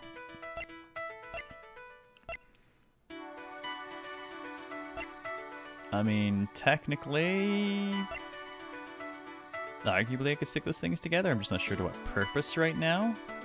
So let's sit on that for the moment. Isn't it weird there's no blood around him? Yeah, given that it was a knife... Well, there's kind of some blood in a few places, though. I'm not sure he's got anything else that I can poke at. I guess he's just mildly burnt and stabbed. That's probably it then. A small personal safe. So Silzy, I don't know, but as we encountered Emma in an earlier chapter, do I think there's a chance for her and Franziska being in the same scene this chapter? Oh. That would be a problem. I am hoping not. I do not want to do dual Germans. I already had to do dual Russians. Just kind of wonder if he didn't die in that spot. Could be. And with all the burning, it's hard to tell much of anything. This was Mr. Cochin's office. So perhaps he stored his most important documents in here. Why is Kay being restrained? Murder! For stabbing Manny Cochin to death. That dude from the case, you know, years ago?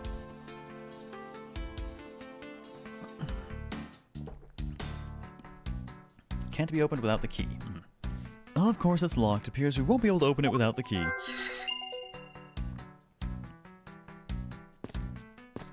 I don't suppose the Atagarasu key is like the key. That would be kind of funny. Sorry, but Interpol is still conducting its investigation beyond this point. I'm a subordinate, Miss Von Karma. Is there some reason why I'm being denied access? My superior clearly stated, don't you dare let anyone near the site. You got it? If I let you examine the site, my superior would get really angry at me. You know, Mr. Edgeworth, I feel really bad for the guy, so why don't we do as he says? Yes, I suppose we might as well.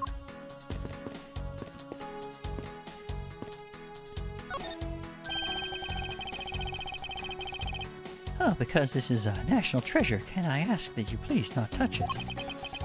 I'm afraid the only ones allowed to touch it are myself and the Secretariat. Well, there is a possibility that it is related to the murder, wouldn't you agree? Hey, Mr. Edgeworth, why don't we give up for now? We can force him to let us investigate it later when we find some solid proof. I suppose I don't have a choice here. This must be one of the prima duck statues Kay was talking about earlier. It does kind of look like the Samurai Princess, right? Is it just me, or does this man look just like the Steel Samurai? They could be twins. Well, like, okay, apparently the wrong samurai.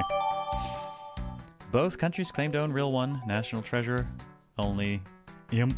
ambassador and secretary can touch. Wow, so much shorthand in that one.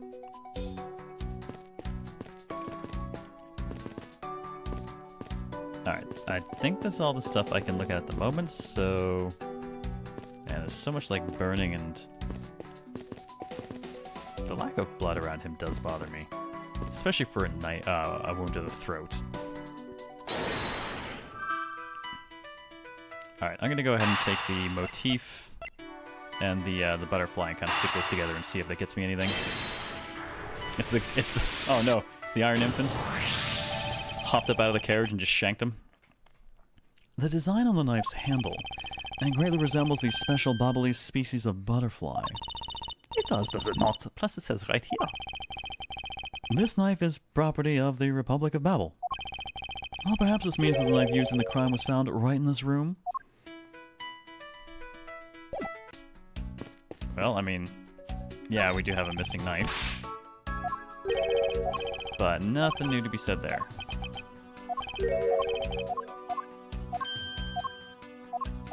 Except for a man using it comprised incorrectly. Maybe there was something on him I haven't checked. Okay, never hurts for another look. I think they usually say that, though, if we did get everything, so I think we're good there. Alright, Mr. Plano, it's time to chat. Oh, I can't believe that Manny fell among thieves tonight. Without him, I have no idea what my schedule for tonight is. Ambassador Polano, I believe your schedule tonight will consist of Testimonies! listening to reports from the police. That and only that. You didn't expect the secret baby actor assassin, right? No one expects it. I ask that you cooperate not only for your own sake, but for Mr. Cochin's as well. You're a rather strong man, aren't you? How fascinating. Here, I know it isn't much, but I'd like you to have these. I'm sorry, but it'd be against my principles to accept a bribe. Oh, no, these are simply coupons we distribute to promote Babel. Remember, we offer a large number of discounts and offers when you visit lovely Babel. Now I remember. The Republic of Babel is known for its feverish tourism industry. Let's talk about Mr. Manny Cochin. Whenever I hear Cochin, I keep thinking of Raisha's Cochin. I know. This dude's nowhere near as cool as her. I was wondering if you might tell me a bit about the deceased Manny Cochin. Here's my secretary in the embassy secretariat charged with running the whole place. He was an admirable man. His death is a great loss to our country. He was in charge of everything: accounting, printing, taking care of our national treasures. I'm sorry, but did you say printing? Our country's primary source of revenue is our tourism industry. So in order for us to print the necessary pamphlets, flyers, coupons, etc., we have a printing press here at our embassy. I see. Please excuse my forwardness, however, I feel I should mention that I have the distinct impression that I've met him before. Oh, yes. Since you are of the legal profession, I suppose you just might have. After all, Manny was involved in the KG-8 incident.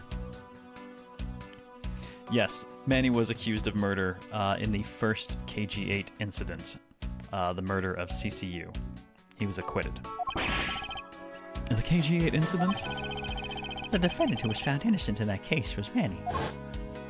And he did also show up at the second KG-8 to talk to Callisto Yu. So your Mr. Cochin is the same man as the one in that case? It's been 10 years. Manny recovered personally from that case and dove enthusiastically into this job. He was the one who planned this event and was to oversee this embassy's renovations. It really is a shame he had such a bright future ahead of him. Well, let's talk about renovations then. What exactly did you mean earlier by renovations? Well, we can't have tourists and visitors to our embassy think we're a poor nation, can we? So renovating the embassy is something of an investment. We may have a rather paltry budget, but we're trying our best to make do. However, God damn. I know I picked this voice, but all I can picture is Damon Gant the whole time I do it.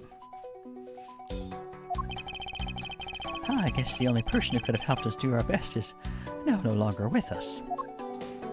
Alright, let's talk about Codopia. Ambassador Poleno, I was wondering if I may ask you about Codopia. Oh, Codopia? Alright. What would you like to talk about? First, I'd like to ask you about this key. This voice was amazing in him. He was so creepy with it. What about this key? I've had it sticking out of Mr. Cochin's pocket. I believe it originally belonged to this embassy, is that correct? Well, upon closer inspection, it seems this key is shaped like a butterfly. That's not all about this key, it's also capable of changing into a knife. Oh, how fascinating. Is it possible the ambassador didn't know about the existence of this key? In its knife form, there's a flower mark at the base of the blade. Oh, to crack everything. I guess this knife might be from when we used to be a part of Codopia. Hold it! And how did you come to that conclusion? I'm assuming it's got the flower and the butterfly. It has both of Codopia's national symbols, the butterfly and the flower. I suppose Manny used this key here at the embassy back when we were still Codopia. Key was stolen from the Codopian embassy 7 years ago by the Atagarsu. Ambassador Poleno, this key was stolen from the Codopian embassy 7 years ago. By Callisto Yu, otherwise known as the Great Thief Yatagasu. Oh, really? You were not aware that Miss Yu had broken into this embassy at the time? I'm sorry I can't be of much help. I'm not very familiar with the details, you see. I only became the ambassador after Babel became its own independent nation. But if Manny were still alive, he would probably know about what happened back then. What a shame he isn't. Mr. Coach and MSU knew each other 7 years ago. But that doesn't explain why I found the Atagarsu's key here in the present. Is there anything I would want to present him with? Probably not at the moment. What I will try doing, though, is... I know it's been missing for supposedly 7 years, but... does the key open the safe?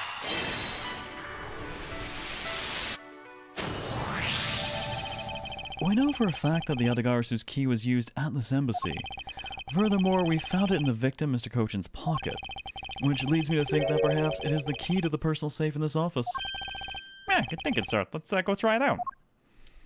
Jeez, so no one was able to open that safe for years? It appears I was correct. The key that was left to us in the victim's pocket, it literally turned out to be the key to the next piece of the truth. What do we have here? Hey, there's nothing inside. Do you think the Yatagasu made off with everything, sir? No, detective. I believe all we need is a closer look. It's got a false back or something like that, because it's clearly tucked under. What is this here? It looks like the ripped corner of a piece of paper, sir. No, I don't think it's ripped. It seems more to me like it's stuck in the safe. No, you're right. They won't budge an inch. Not even when I tug on it. I don't think I've ever seen paper stuck on the inside of a safe before. Hold it! Detective, I think you have it backwards. It's not the paper that's strange. It's the safe. Now, what do you mean? What I mean is that the secret of the safe is that It has 2 compartments. even just eyeballing it, you can see that the inside is a bit too shallow. Furthermore, with the unnatural way the paper is stuck at the back of the safe, I'd say there's an extra bit of space behind the back wall of this safe. In other words, this safe has a second compartment. Now, what? I suppose that you are correct in asserting that the paper is stuck in an unnatural manner. However, if what you say is correct and there is a second compartment, how do we go about opening the door to it then? As you can see, there is no other lock or keyhole in sight.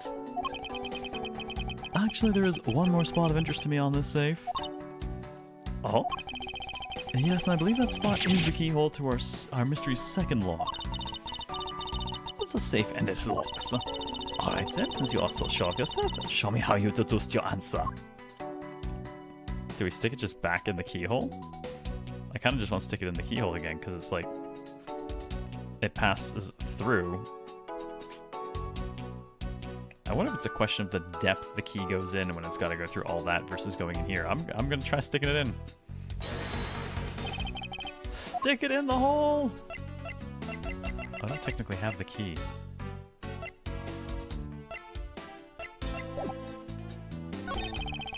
There's a hole here, sir. And it's a little too oddly shaped for a latch hole.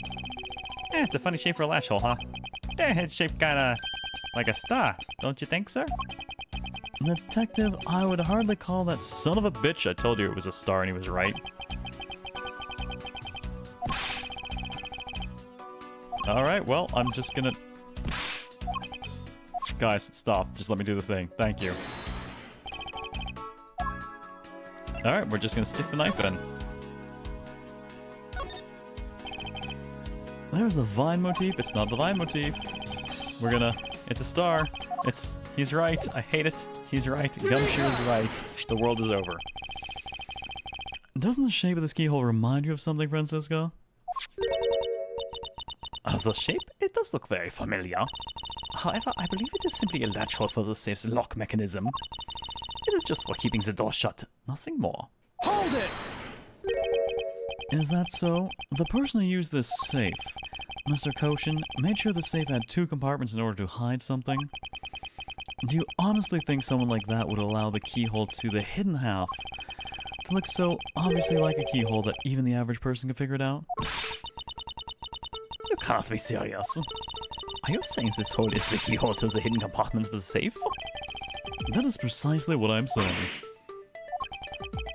And I will prove it to you right now. The Yatagara's key is the key that will open it. The Yatagara's key? How's Edgeworth? This had better be a very bad joke. Sorry, but this is no joke and I have no sense of humor. The Yatagara's key is the very key that will open the second compartment of this safe. I lie, I tell puns, I have a sense of humor, it's just a bad one. We know this key opens the first compartment of the safe, but the keyhole you're talking about is of an entirely different shape than that of the key.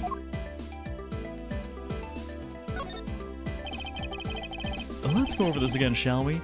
The Yatagara's key was originally made to open Mr. Cochin's safe in the Cadopian Embassy. We confirm that as fact by opening the door to his safe with it.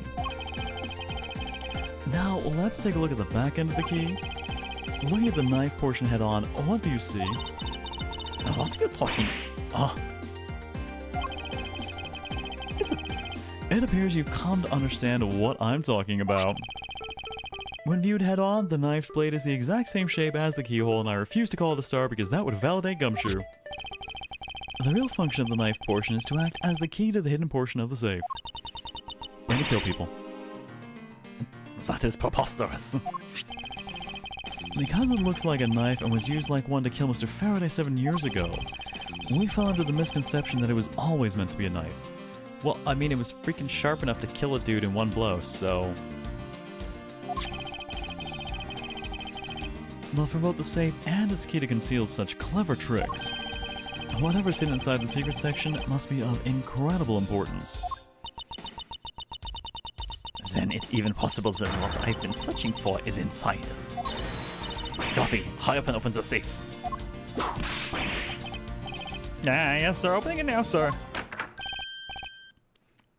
I like the implication that Edward's just pointing the knife between Francisca's eyes, right? These items, they're... Nah, it's a bunch of fun-shaped things. I guess the pieces of art. They're in the way. Now move it, Scoffy. I didn't think I was in the way. Those pieces of art. They're identical to ones that have been stolen from various countries around the world. I figured as much. These are the treasures this section of the safe was to hide from view. I believe a more thorough examination is required. These are pieces of stolen art from around the world. I wonder how much they're worth, especially this one. Nah. Scoffing, don't touch those valuable pieces of art with your filthy hands. No. Why do you have any idea what would happen to you if one of them thought to break? Is it just me, or did she hit one of the pieces of art just now? Please stop swinging. This is the document we thought was stuck earlier. I wonder what it's about. Yeah, beats me, sir. Well, why don't we take a look at it first before we give up, Detective? Mr. Coachen's name is written here on the last page. I wonder what the significance of this document is.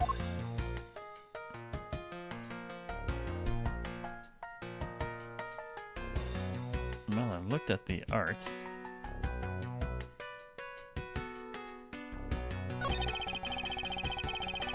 It appears we found the key that the Yatagarasu, no, Miss Yu stole 7 years ago. Yeah, since it was originally from the embassy, maybe she came back to return it. I don't think she's the type to be so kind as to do such a thing, Detective. Okay, then what do you think, sir? Callisto Yu, for what reason did she steal the key?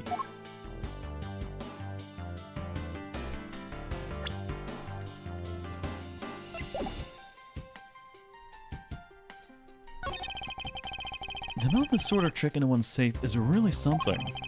Yeah, it's neat how the safe has 2 compartments, but what's really impressive is that the other end of the key was another key. I totally hadn't noticed. I wonder if Mr. Coach was just paranoid or if he had secrets of that great a value. Yeah, speaking of paranoid, I once sharpened both ends of my pencil. And then, when I went to erase something, I got all paranoid I was going to stab myself. Please refrain from dispensing your special brand of unrelated stories while on duty. Yes, sir. Is there anything else I can look at? Doesn't seem to be.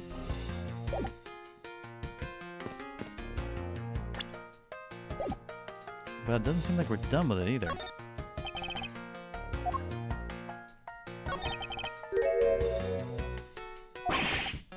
And when we looked at it, we don't have anything. Huh, okay. What are we not clicking on? Because it's not like we're trying to do anything right now. There's got to be something we haven't clicked on then? Or something else I'm still missing in the room.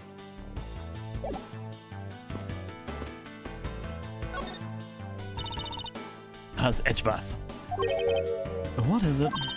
Let me tell you something. You're currently my subordinate. And if you wish to convince everyone else of that, you will speak to me with respect.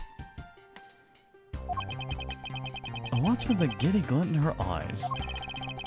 I don't think that'll really be necessary, Francisco. Oh, really?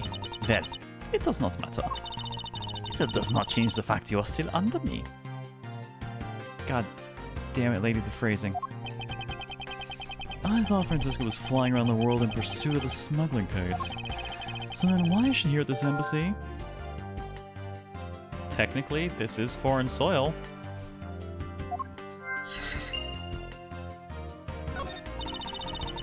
I was investigating the Alabastian embassy when I got wind of this mess.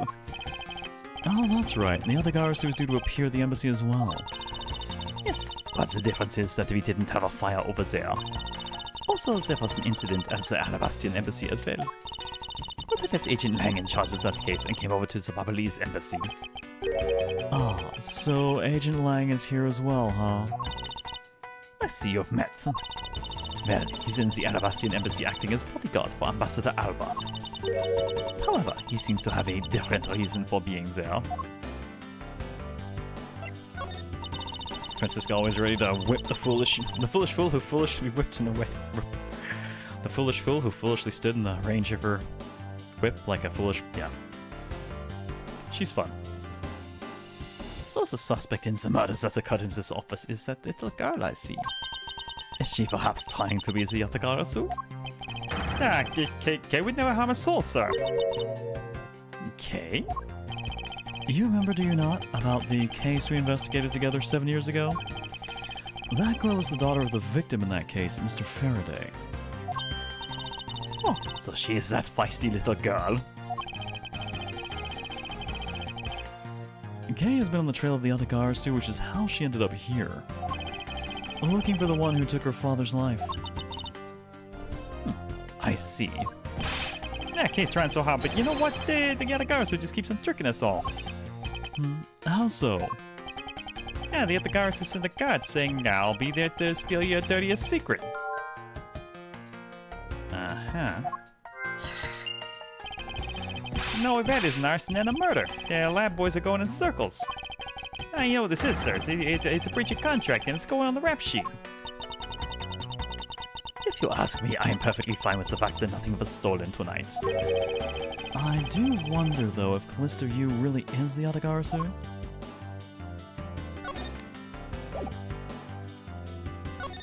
I don't think I have anything to present her with at the moment. Though we did just pick up 2 more bits in our brain, but now that we know about the stealing of the secret, though, I want to take another look and see if this triggers anything else.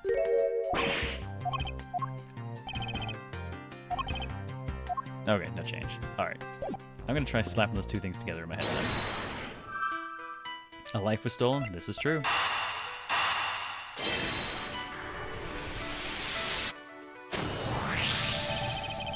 To steal your dirtiest secret.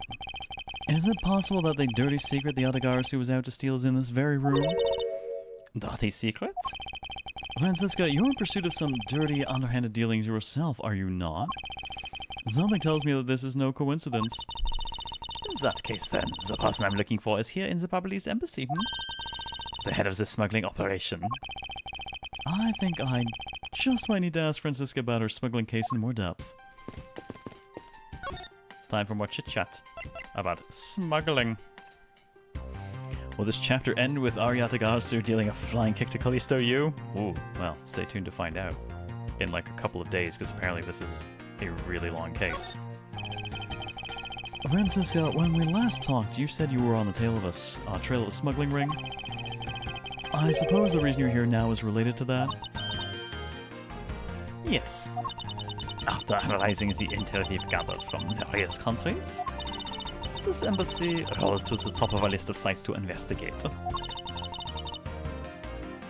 And this is what tipped us off. There we go, there's the missing page. This accounting document? It is only 1 page of the whole thing, so we're not sure about all the details. However, it is enough for us to grab onto the tail of the beast. For you see, this type of paper was made only in the Principality of Kotopia. Which means that somewhere in the countries of Alabasta and Babel is the head. The one pulling the strings behind the entire smuggling ring. That's Francisca for you. She's amazing. Pursuing this case with all she has. There we go. Kotopian paper document data. Now, let's try checking that again. Oh, no, shoot, there was a deduce option. Ed, get back there, deduce. And now we hand that over. Take a good look at these documents, Francisca. It says that there are 3 pages in total, yet there are only 2 here. Correct. Now, look at the smuggling activity document in your possession. Tell me, is it not possible that your page was taken from this set of 3? Well, it certainly looks that way. By putting our multi-part puzzle together, we seem to have arrived at an answer. And it seems you have now found what you were looking for. Yes, and with this, it has become crystal clear that Mr. Kolchin himself was responsible for the mass smuggling of Babylese ink. Babylese ink. Babylese ink is a special product of the Republic of Babel. However, due to a special reason, only a limited volume is ever exported. Hold it! And that reason is... Hey, congrats, Sailor Peter. As that is classified. It is on need-to-know basis, and you do not need to know. I think it'd be fun if we got an Ace Attorney Francisca like the Edgeworth spin-off. I mean, who would she whip then? But she is fun. In any case, it seems as if the head of the smuggling ring was our victim, Mr. Marikochin. His base was in an embassy, thus it was hard for both our country and his to interfere, making it the ideal conditions under which to run a smuggling operation. Oh, but it's so frustrating. I lost the person I was to rain judgment down upon with my whip of justice. Well, even if he's dead, we still have a responsibility to look into his misdeeds, and also you could technically hit him and it'd be fine.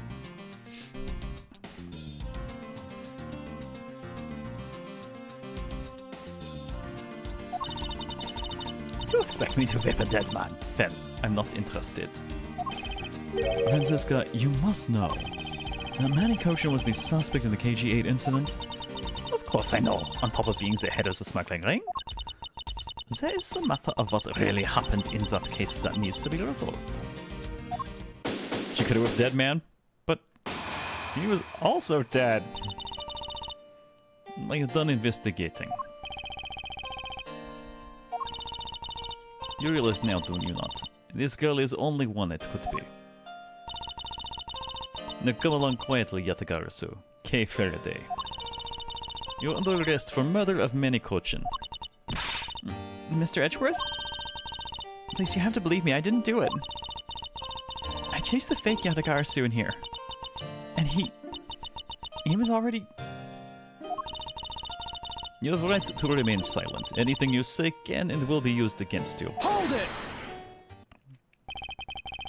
I'd like to help you reduce the number of mistaken arrests Interpol makes, because you seem to be really good at those. What is that supposed to mean?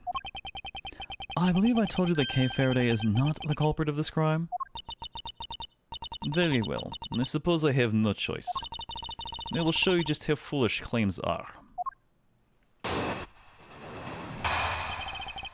Why arrest Kay? Oh god, we're going up against Sheena. Even their police confirmed that the Yatagarasu infiltrated Babylon's embassy tonight. Utilizing confusion caused by fire, Yatagarasu snuck into embassy. Furthermore, girl claims to be Yatagarasu. And most importantly, other than her, no one else in here with body. Yeah, she really ought to stop yelling that she's Yatagarasu. It's causing problems. Your reason for suspecting Kay is because you think she is the Yatagarasu? Exactly. But it isn't just me. She calls herself Yatagarasu. Look, how many times do I have to tell you? I was only out to capture the fake Yatagarasu. Imposter or not, matters not. Yatagarasu is Yatagarasu. Very well, then I shall prove that Kay is not the Yatagarasu who killed Mr. Manny Kochin. Go ahead and try. Show me what prosecutors of this country are made of. Well, when you say this country, though, we're technically in Babel right now, so do you mean that country? Because we don't have any of those prosecutors around.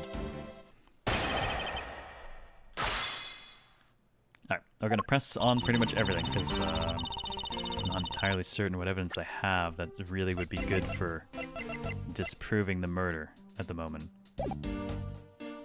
Hold it!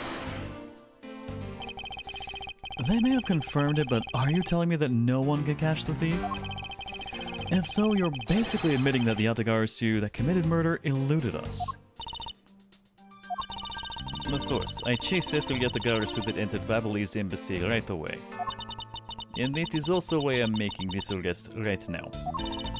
Because at the end of my long chase, only this girl. In any case, this is what I believe happened tonight. Yep, utilizing confusion, stuck in the embassy. Hold it! Yeah, she's got big Phantom Thieves energy. She's not really hiding things she should be. The confusion caused by the fire? Are you saying that the Yatagarasu was not the arsonist who started the fire? Suspicious person in a long coat, spotted in area. Officers in the area claim to have seen person start fire. It sounds like we have a phantom thief in our midst. Yeah. In a way, he could be considered a phantom with the way he randomly appears. Furthermore, girl claims to be Yatagarasu. Well, I can't disprove that. Just because she calls herself that, it doesn't prove that she's a killer. No, but does give her a motive. Yet the Galrasu sent cards saying, I'll be there to steal Dirty's secret. Furthermore, documents pertaining to some smuggling activity in this room. She obviously wanted to steal them. We didn't start the fire, it was always burning. Nice.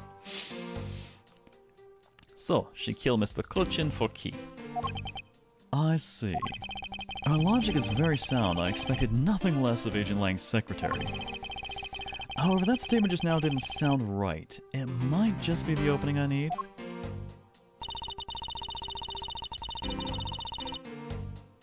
But she didn't take the key. I want to steal documents regarding smuggling. She killed Mr. Kosher for the key. I think that's what we're pushing against. Actually, let me press on that just to double check something here. What would be K's persona? Oh my god. Oh wait, no, it's obvious. The Jammin' Ninja. So you're claiming that K knew that a foreign country's embassy had such documents? As stated in calling card, yet the Galrasu was out to steal Dirty's secret. Which means that the goal tonight was to steal those smuggling activity documents. You have it all wrong. It was the fake that sent that card. Your words are meaningless. If you're truly innocent, let us see proof. Hey Mr. Edgeworth?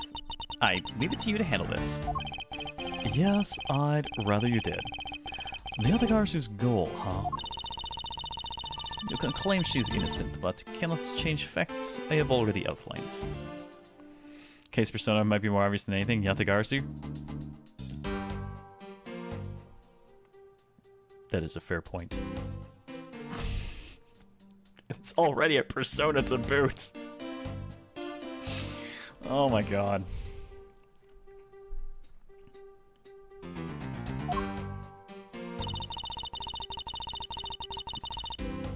Other than her, no one else near the bottom. She was pressed on everything. I really don't think that being the first to discover the body makes her the killer by default. Edgeworth is a steel samurai, what would be Phoenix's?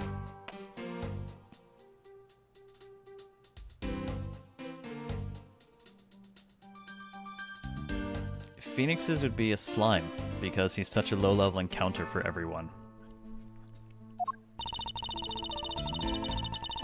No, but if you saw self-purported Yatagarasu standing in front of body, would you not get a little suspicious yourself? Maya's would be Mia? Well, now it's getting creepy. Even so, I'd still listen to what that person has to say before I pass judgment. Are you talking about yourself and those times when you were under suspicion? I think the pain of being falsely accused is something you really should experience. I personally know the feeling really well, sir. Given my situation, I now know exactly what it's like too. I'm fine with never experiencing it, ever. Yeah, strangely high-level slime because he always gets away somehow. Yep. You're done with little group conference. So Agent Sheena suspects K of murder simply because K is the Yatagarasu. And if I can prove that the Yatagarasu's goal is not related to murder, then I may be able to reason with her.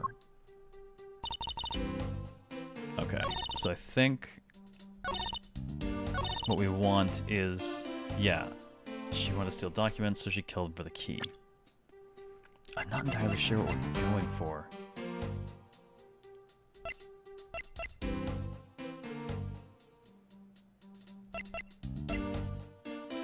I genuinely actually don't know what exactly angle they're asking me to take here. I don't feel like I have anything that honestly helps Kay out.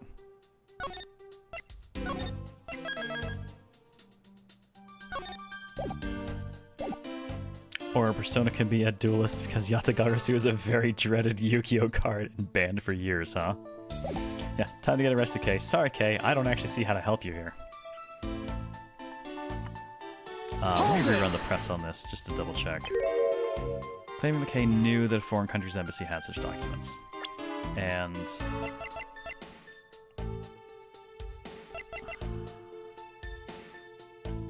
mean, at best I can go with the ridiculous complexity of the knife offhand, but...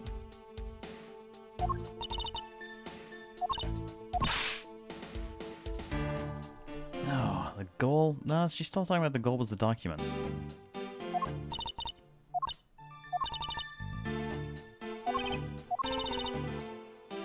Yatagarasu's goal.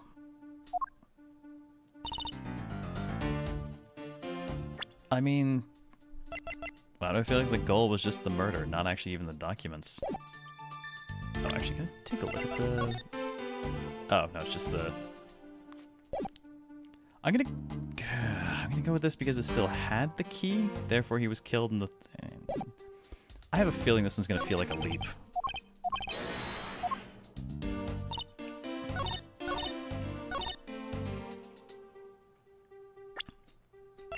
I guess I'm gonna go on the grounds that the key is still in his pocket. Objection! Nope.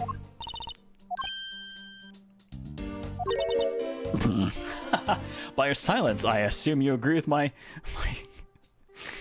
Oh, she just deal with me shades did.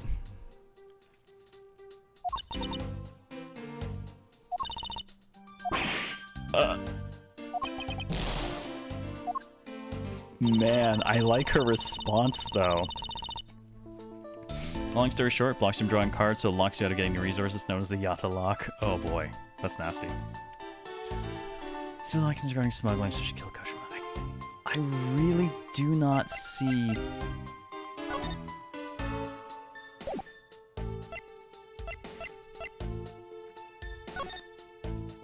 Oh, yeah, I could probably take a look at this. A lot of skill detailing on the handle. Here, the handle on the knife is removable.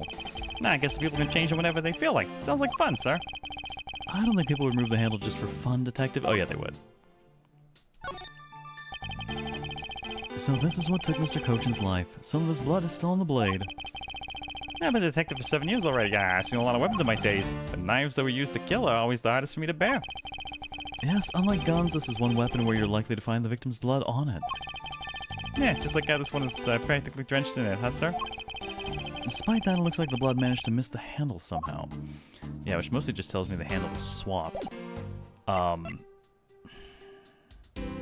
Shit, no, I really don't know what they're asking me for here.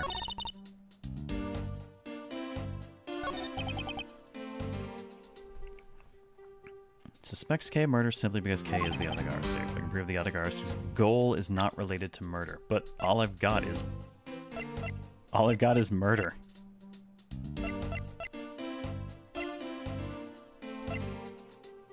I've got a dead dude, a murder weapon.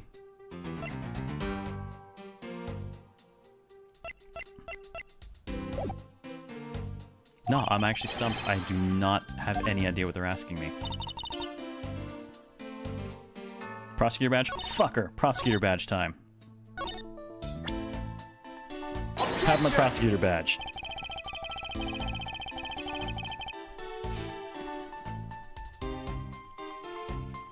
Don't know if this is the actual answer, but you thought you said your counter was the docs are still there.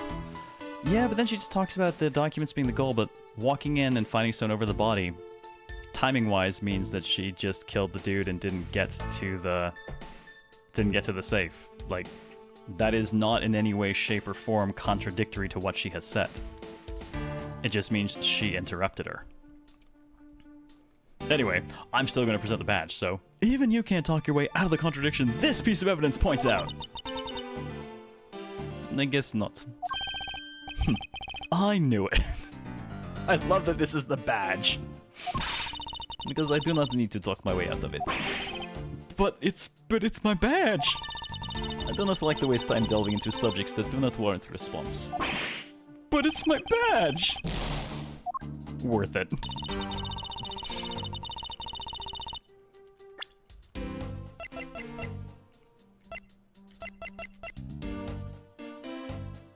Also, in our stuff, we don't have anything...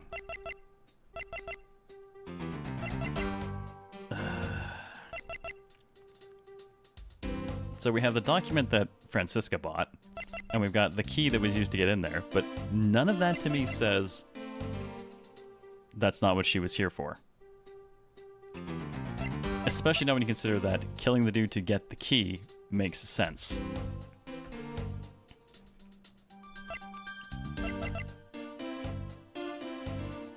Also, I don't have anything that specifically calls out the safe being unopened.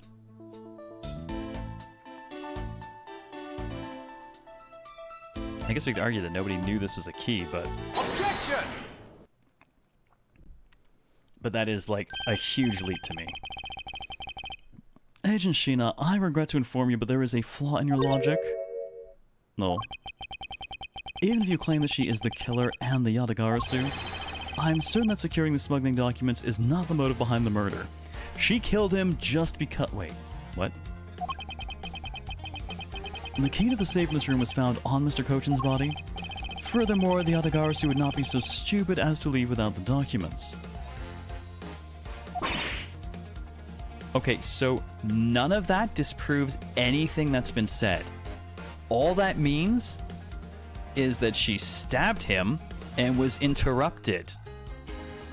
That's not evidence of fucking anything to the contrary. The simple fact that the documents are still in the safe when we looked, Again, interrupted.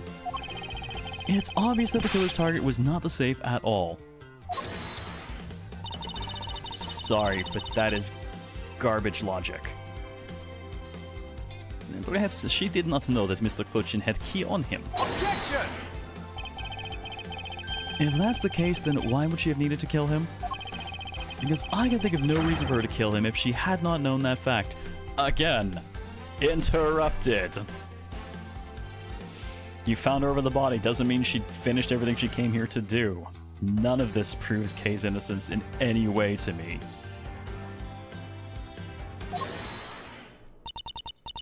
Need a reason. All of this is simply our conjecturing. After the fact. It's entirely possible that she accidentally killed him when sneaking in. Perhaps she did not notice Safe's second compartment before returning key. But the fact still remains that Mr. Cochin was stabbed to death. Objection! But you have no definitive proof that it was Kay who committed the act.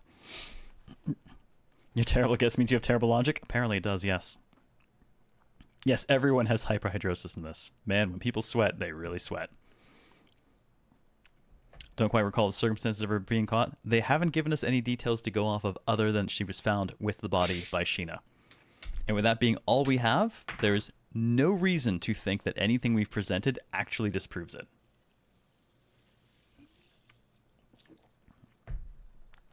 Especially since they've already implied that she's been caught in the act.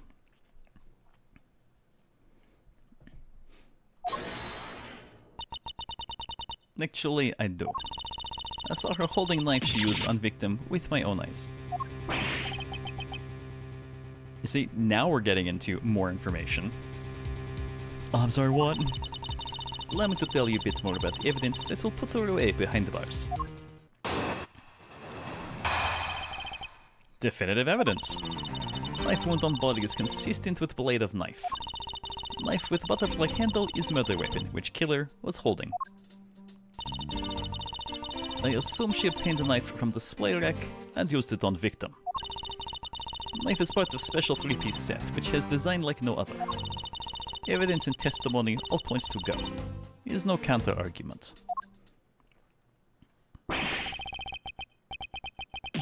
That is your definitive evidence? It's reasonably definitive. You see now that she is definitely killer, right? No, Mr. Edgeworth, you've got to believe me. I saw a suspicious person in a long black coat outside the embassy, I swear. And you came in here because you were chasing this suspicious person? That's right. I ran into this office only because I was chasing after that person. When I entered the room, it was pitch black. I couldn't see a thing. The place is on fire.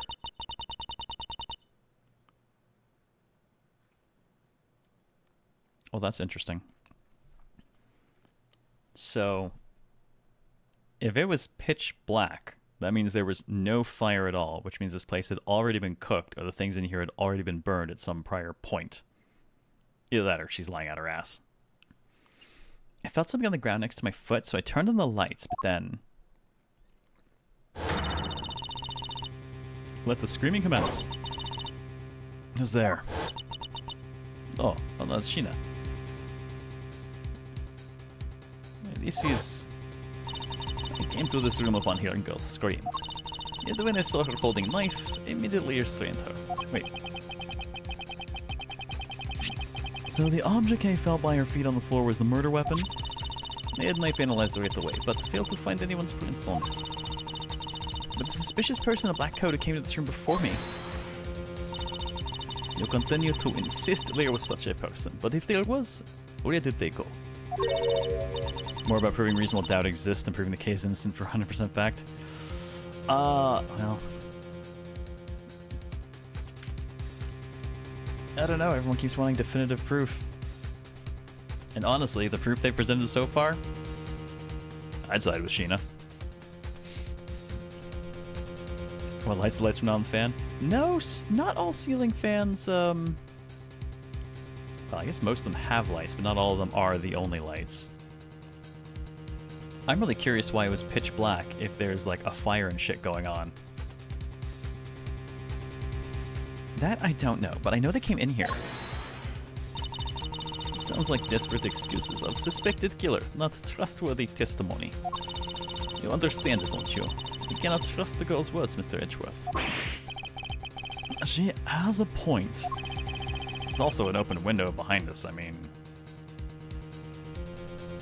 Even if Kay's words are the truth, I must show that there was some solid evidence. Mr. Edgeworth, I really didn't. Okay, yeah, don't worry, I've totally got this. You're going to jail.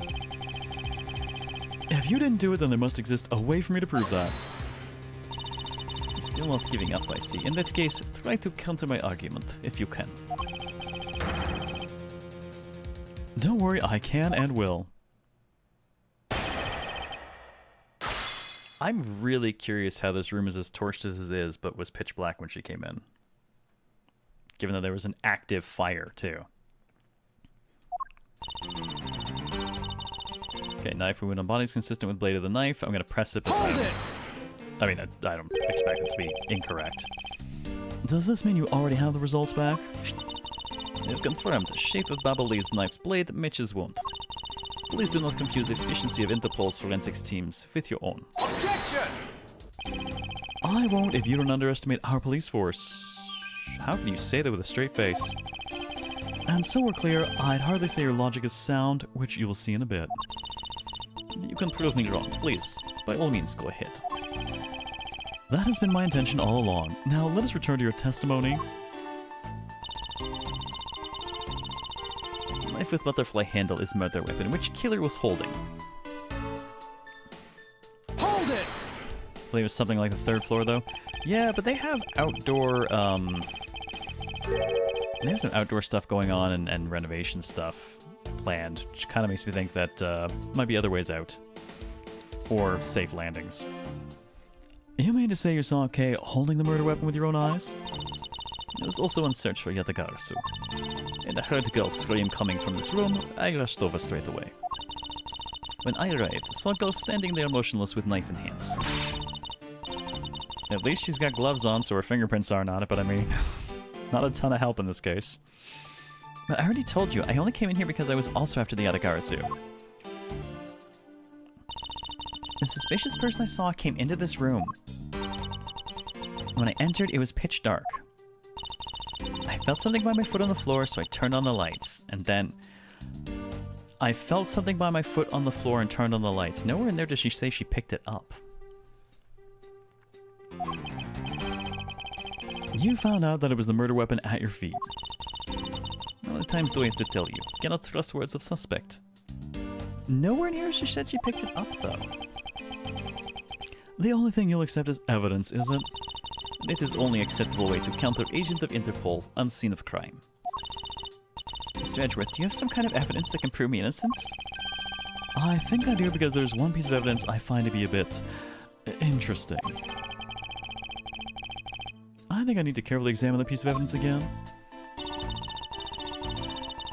So the thing that stands out to me right now, aside from the fact that she's never said that she picked it up at all, not sure why we keep coming back to it's in her hand when she talked about it being on the floor, but the fact that there's no blood on this, I mean, if it had just happened, there should be blood on the handle, there should be blood potentially on her gloves, there should be blood.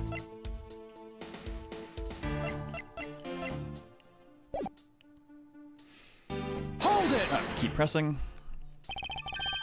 I ask that you please refrain from speculation. Your sound hypothesis derived from evidence. There's no room for debate. Yeah, I mean, there's room for 3 knives up there, and there are only 2. Yes, Edgeworth knows that an ungraceful loss will not be tolerated, my subordinates. Now rebut her hypothesis.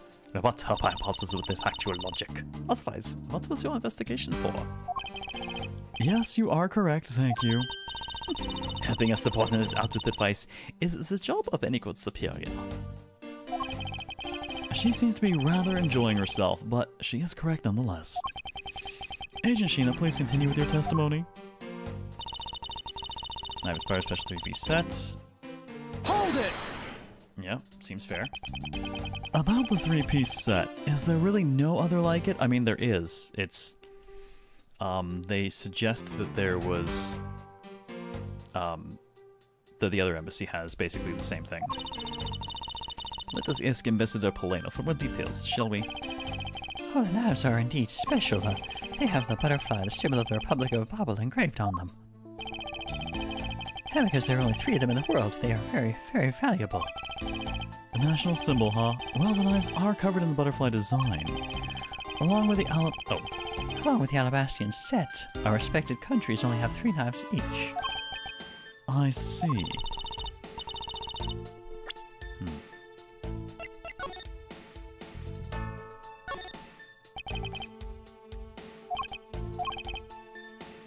Is that definitely the same?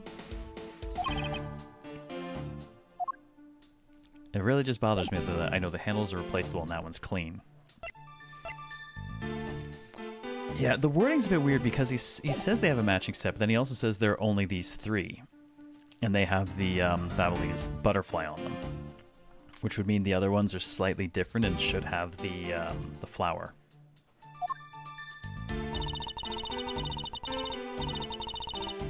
Hold it! Now, I believe there's still room for debate, and I'll thank you not to decide that for me. I did not decide anything for you. I'm merely looking at reality the way it is. Objection! Are you sure you're not just viewing the facts through rose-colored glasses?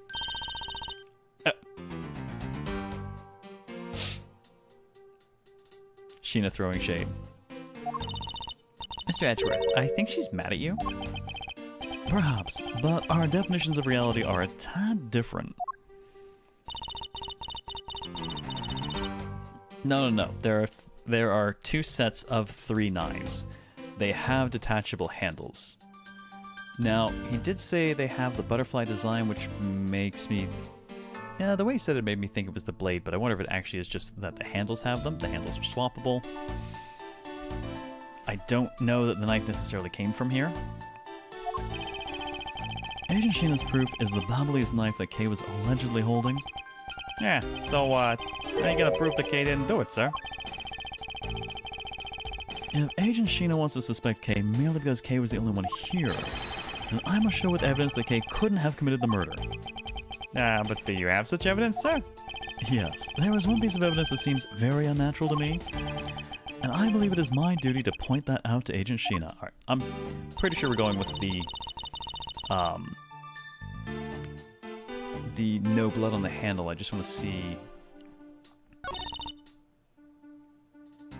Is the murder weapon which the killer was holding? I mean, that's not necessarily wrong, but the killer was holding it. Is that the line I want? Just double checking. Okay, then this assumption of where it came from. I could go after the there are no others like it, because we know that's not technically entirely the case, but I'm pretty sure the lack of blood is the weird thing.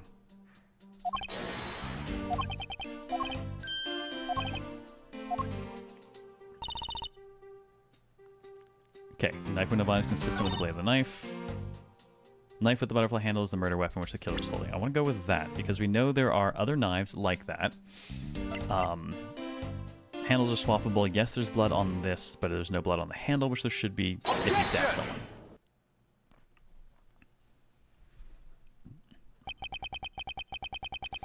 So the murder weapon was the knife with the butterfly design on it. But is that really the truth? What are you getting at? I'd like for you to take a look at this. There is blood on the blade, and yet there's not a speck of blood on the handle. And this signifies that at the time of the crime, a different handle was attached to this blade. The knife that Kay was holding had its handle switched and was in fact not the real murder weapon. It was not the real murder weapon. Even that might be a stretch, like you swap the handle, that could mean something different. Doesn't mean the knife itself was not the murder weapon, but we do have 5 other blades that should match it. This knife can be taken apart. Shall we give it a go?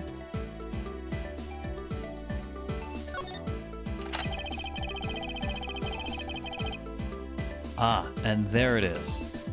Okay, I was wondering where on the blade the marking was. So even though it had the Babyliss butterfly handle, it does have the Avalessian flower on the actual tang of the blade.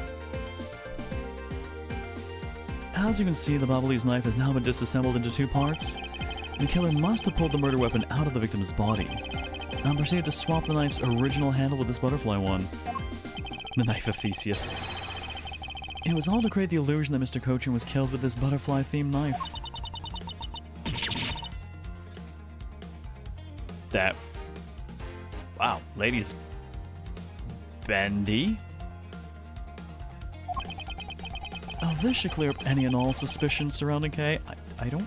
Again, I don't feel like that really does, though. All it really means is that someone swapped handles and that could have been done prior to the stabbing?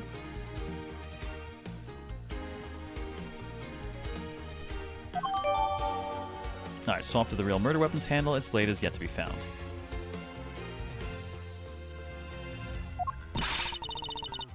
The argument is not airtight yet. How so? It's possible that girl herself is one who switched handles. Hold it! Don't be ridiculous. For what purpose would she do such a thing? I do not care to know how criminal thinks.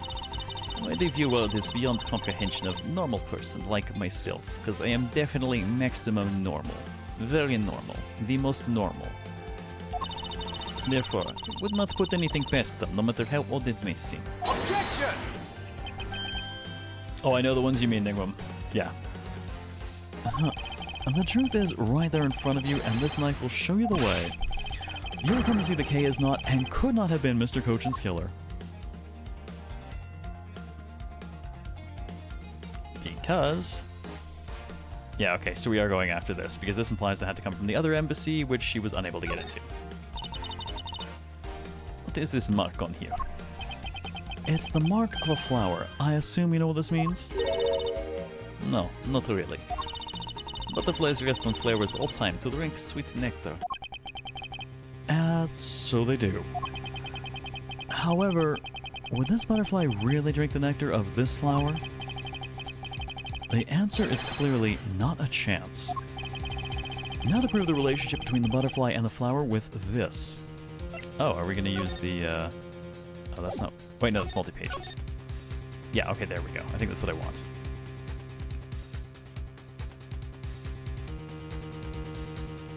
Yep. Also mentions the 3 finely crafted knives here. They each possess a set. One does the ink, one does the paper, and that, I think, is the only thing I have that shows the flower specifically. Take that! You cannot be serious.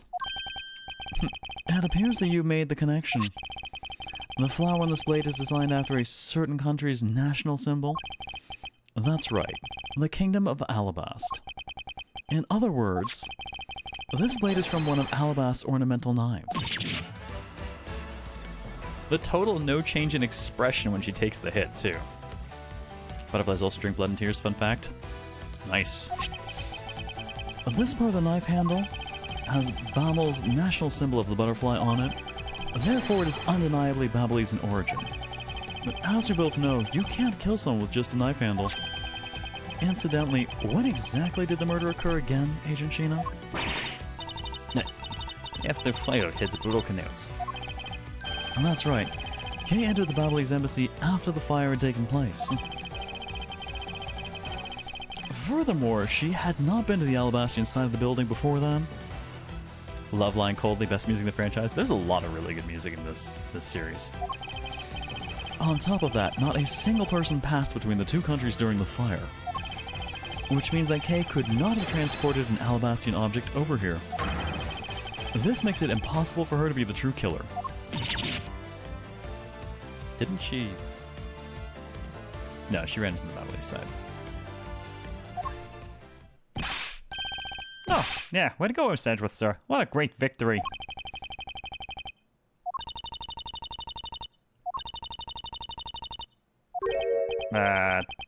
Hey, why is everyone so quiet? I'm happy we got this far and cleared Kay's name. What worries me now is what will happen next. Objection! What is the meaning of this? An Alabastian knife here? Do you mean, how did this find its way to the Republic of Babel? It didn't just find its way over. Rather, we should focus on how it was smuggled over. You know what? My brain hurts thinking about it while we're just standing around. So, thinking while you're on the run? Now that's the way a real great thief operates. Okay. Oh, thanks a bunch, Mr. Edgeworth, for proving me innocent, I mean. I'm totes out of here. You believed me the whole time, right? Tell me you did. Not really, but... Come on, you don't have to be shy about it. The argument is still not airtight. Thank you for the bits, idiot. Would you care to elaborate? I understand now, girl did not commit murder. However, is still possibility she is Yatagarasu. That again? Look, how many times do I have to explain it to you? I am the real Yatagarasu. I'm not like that fake one that goes around setting fires, okay? Whether you're a real deal or fake, it does not really matter. All I have to say is this. I have my suspicions that this girl is the one who started fire. Objection! Preposterous. On what grounds do you suspect her of such a thing? I mean, she was with me, right? In fact, she calls herself Yatagarasu. That in itself is most elegant proof. Miss Sheena. Yes. I have no intention of taking back any of what I've said. I'm the great thief Yatagarasu, and I refuse to allow some imposter to claim that name as their own. The path of justice that my father pointed me towards, I'll walk it the best I can. Obviously, she started the fire to make some KFC. Thank you for the bits, Bill. Now I'm hungry, thanks. Oops, I skipped a line. It is not good to be so stubborn. I hope you can understand that. Thanks a lot for the concern, Miss Sheena. Let me share something with you too, as a token of my appreciation. Those sunglasses totally do nothing for you, so I'll steal them from you next time, okay? I thought she actually looked really good in them. Well, I guess we'd better get going. Going to where? To the Kingdom of Alabast. If we don't go, we won't know for sure, right? I suppose not, right? I'm losing my voices. Too many. I suppose not. We won't be getting anywhere simply by standing here thinking. To see where the Alabastian knife came from, we will have to pay the Alabastian embassy visit. Let us go, Miles Edgeworth. Please feed Bill to the chair. I'll tell you what, if you redeem the feed, I'll kill him. Just this once.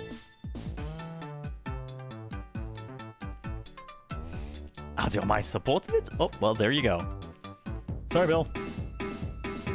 A Toa's request. Well, Toa's payment. I'm chairing you. Thank you for your sacrifice. As you're my support in it, I will not tolerate you bringing the investigation to a halt. Understood. This case is going to be wild, isn't it? I'm not liking their logic so far.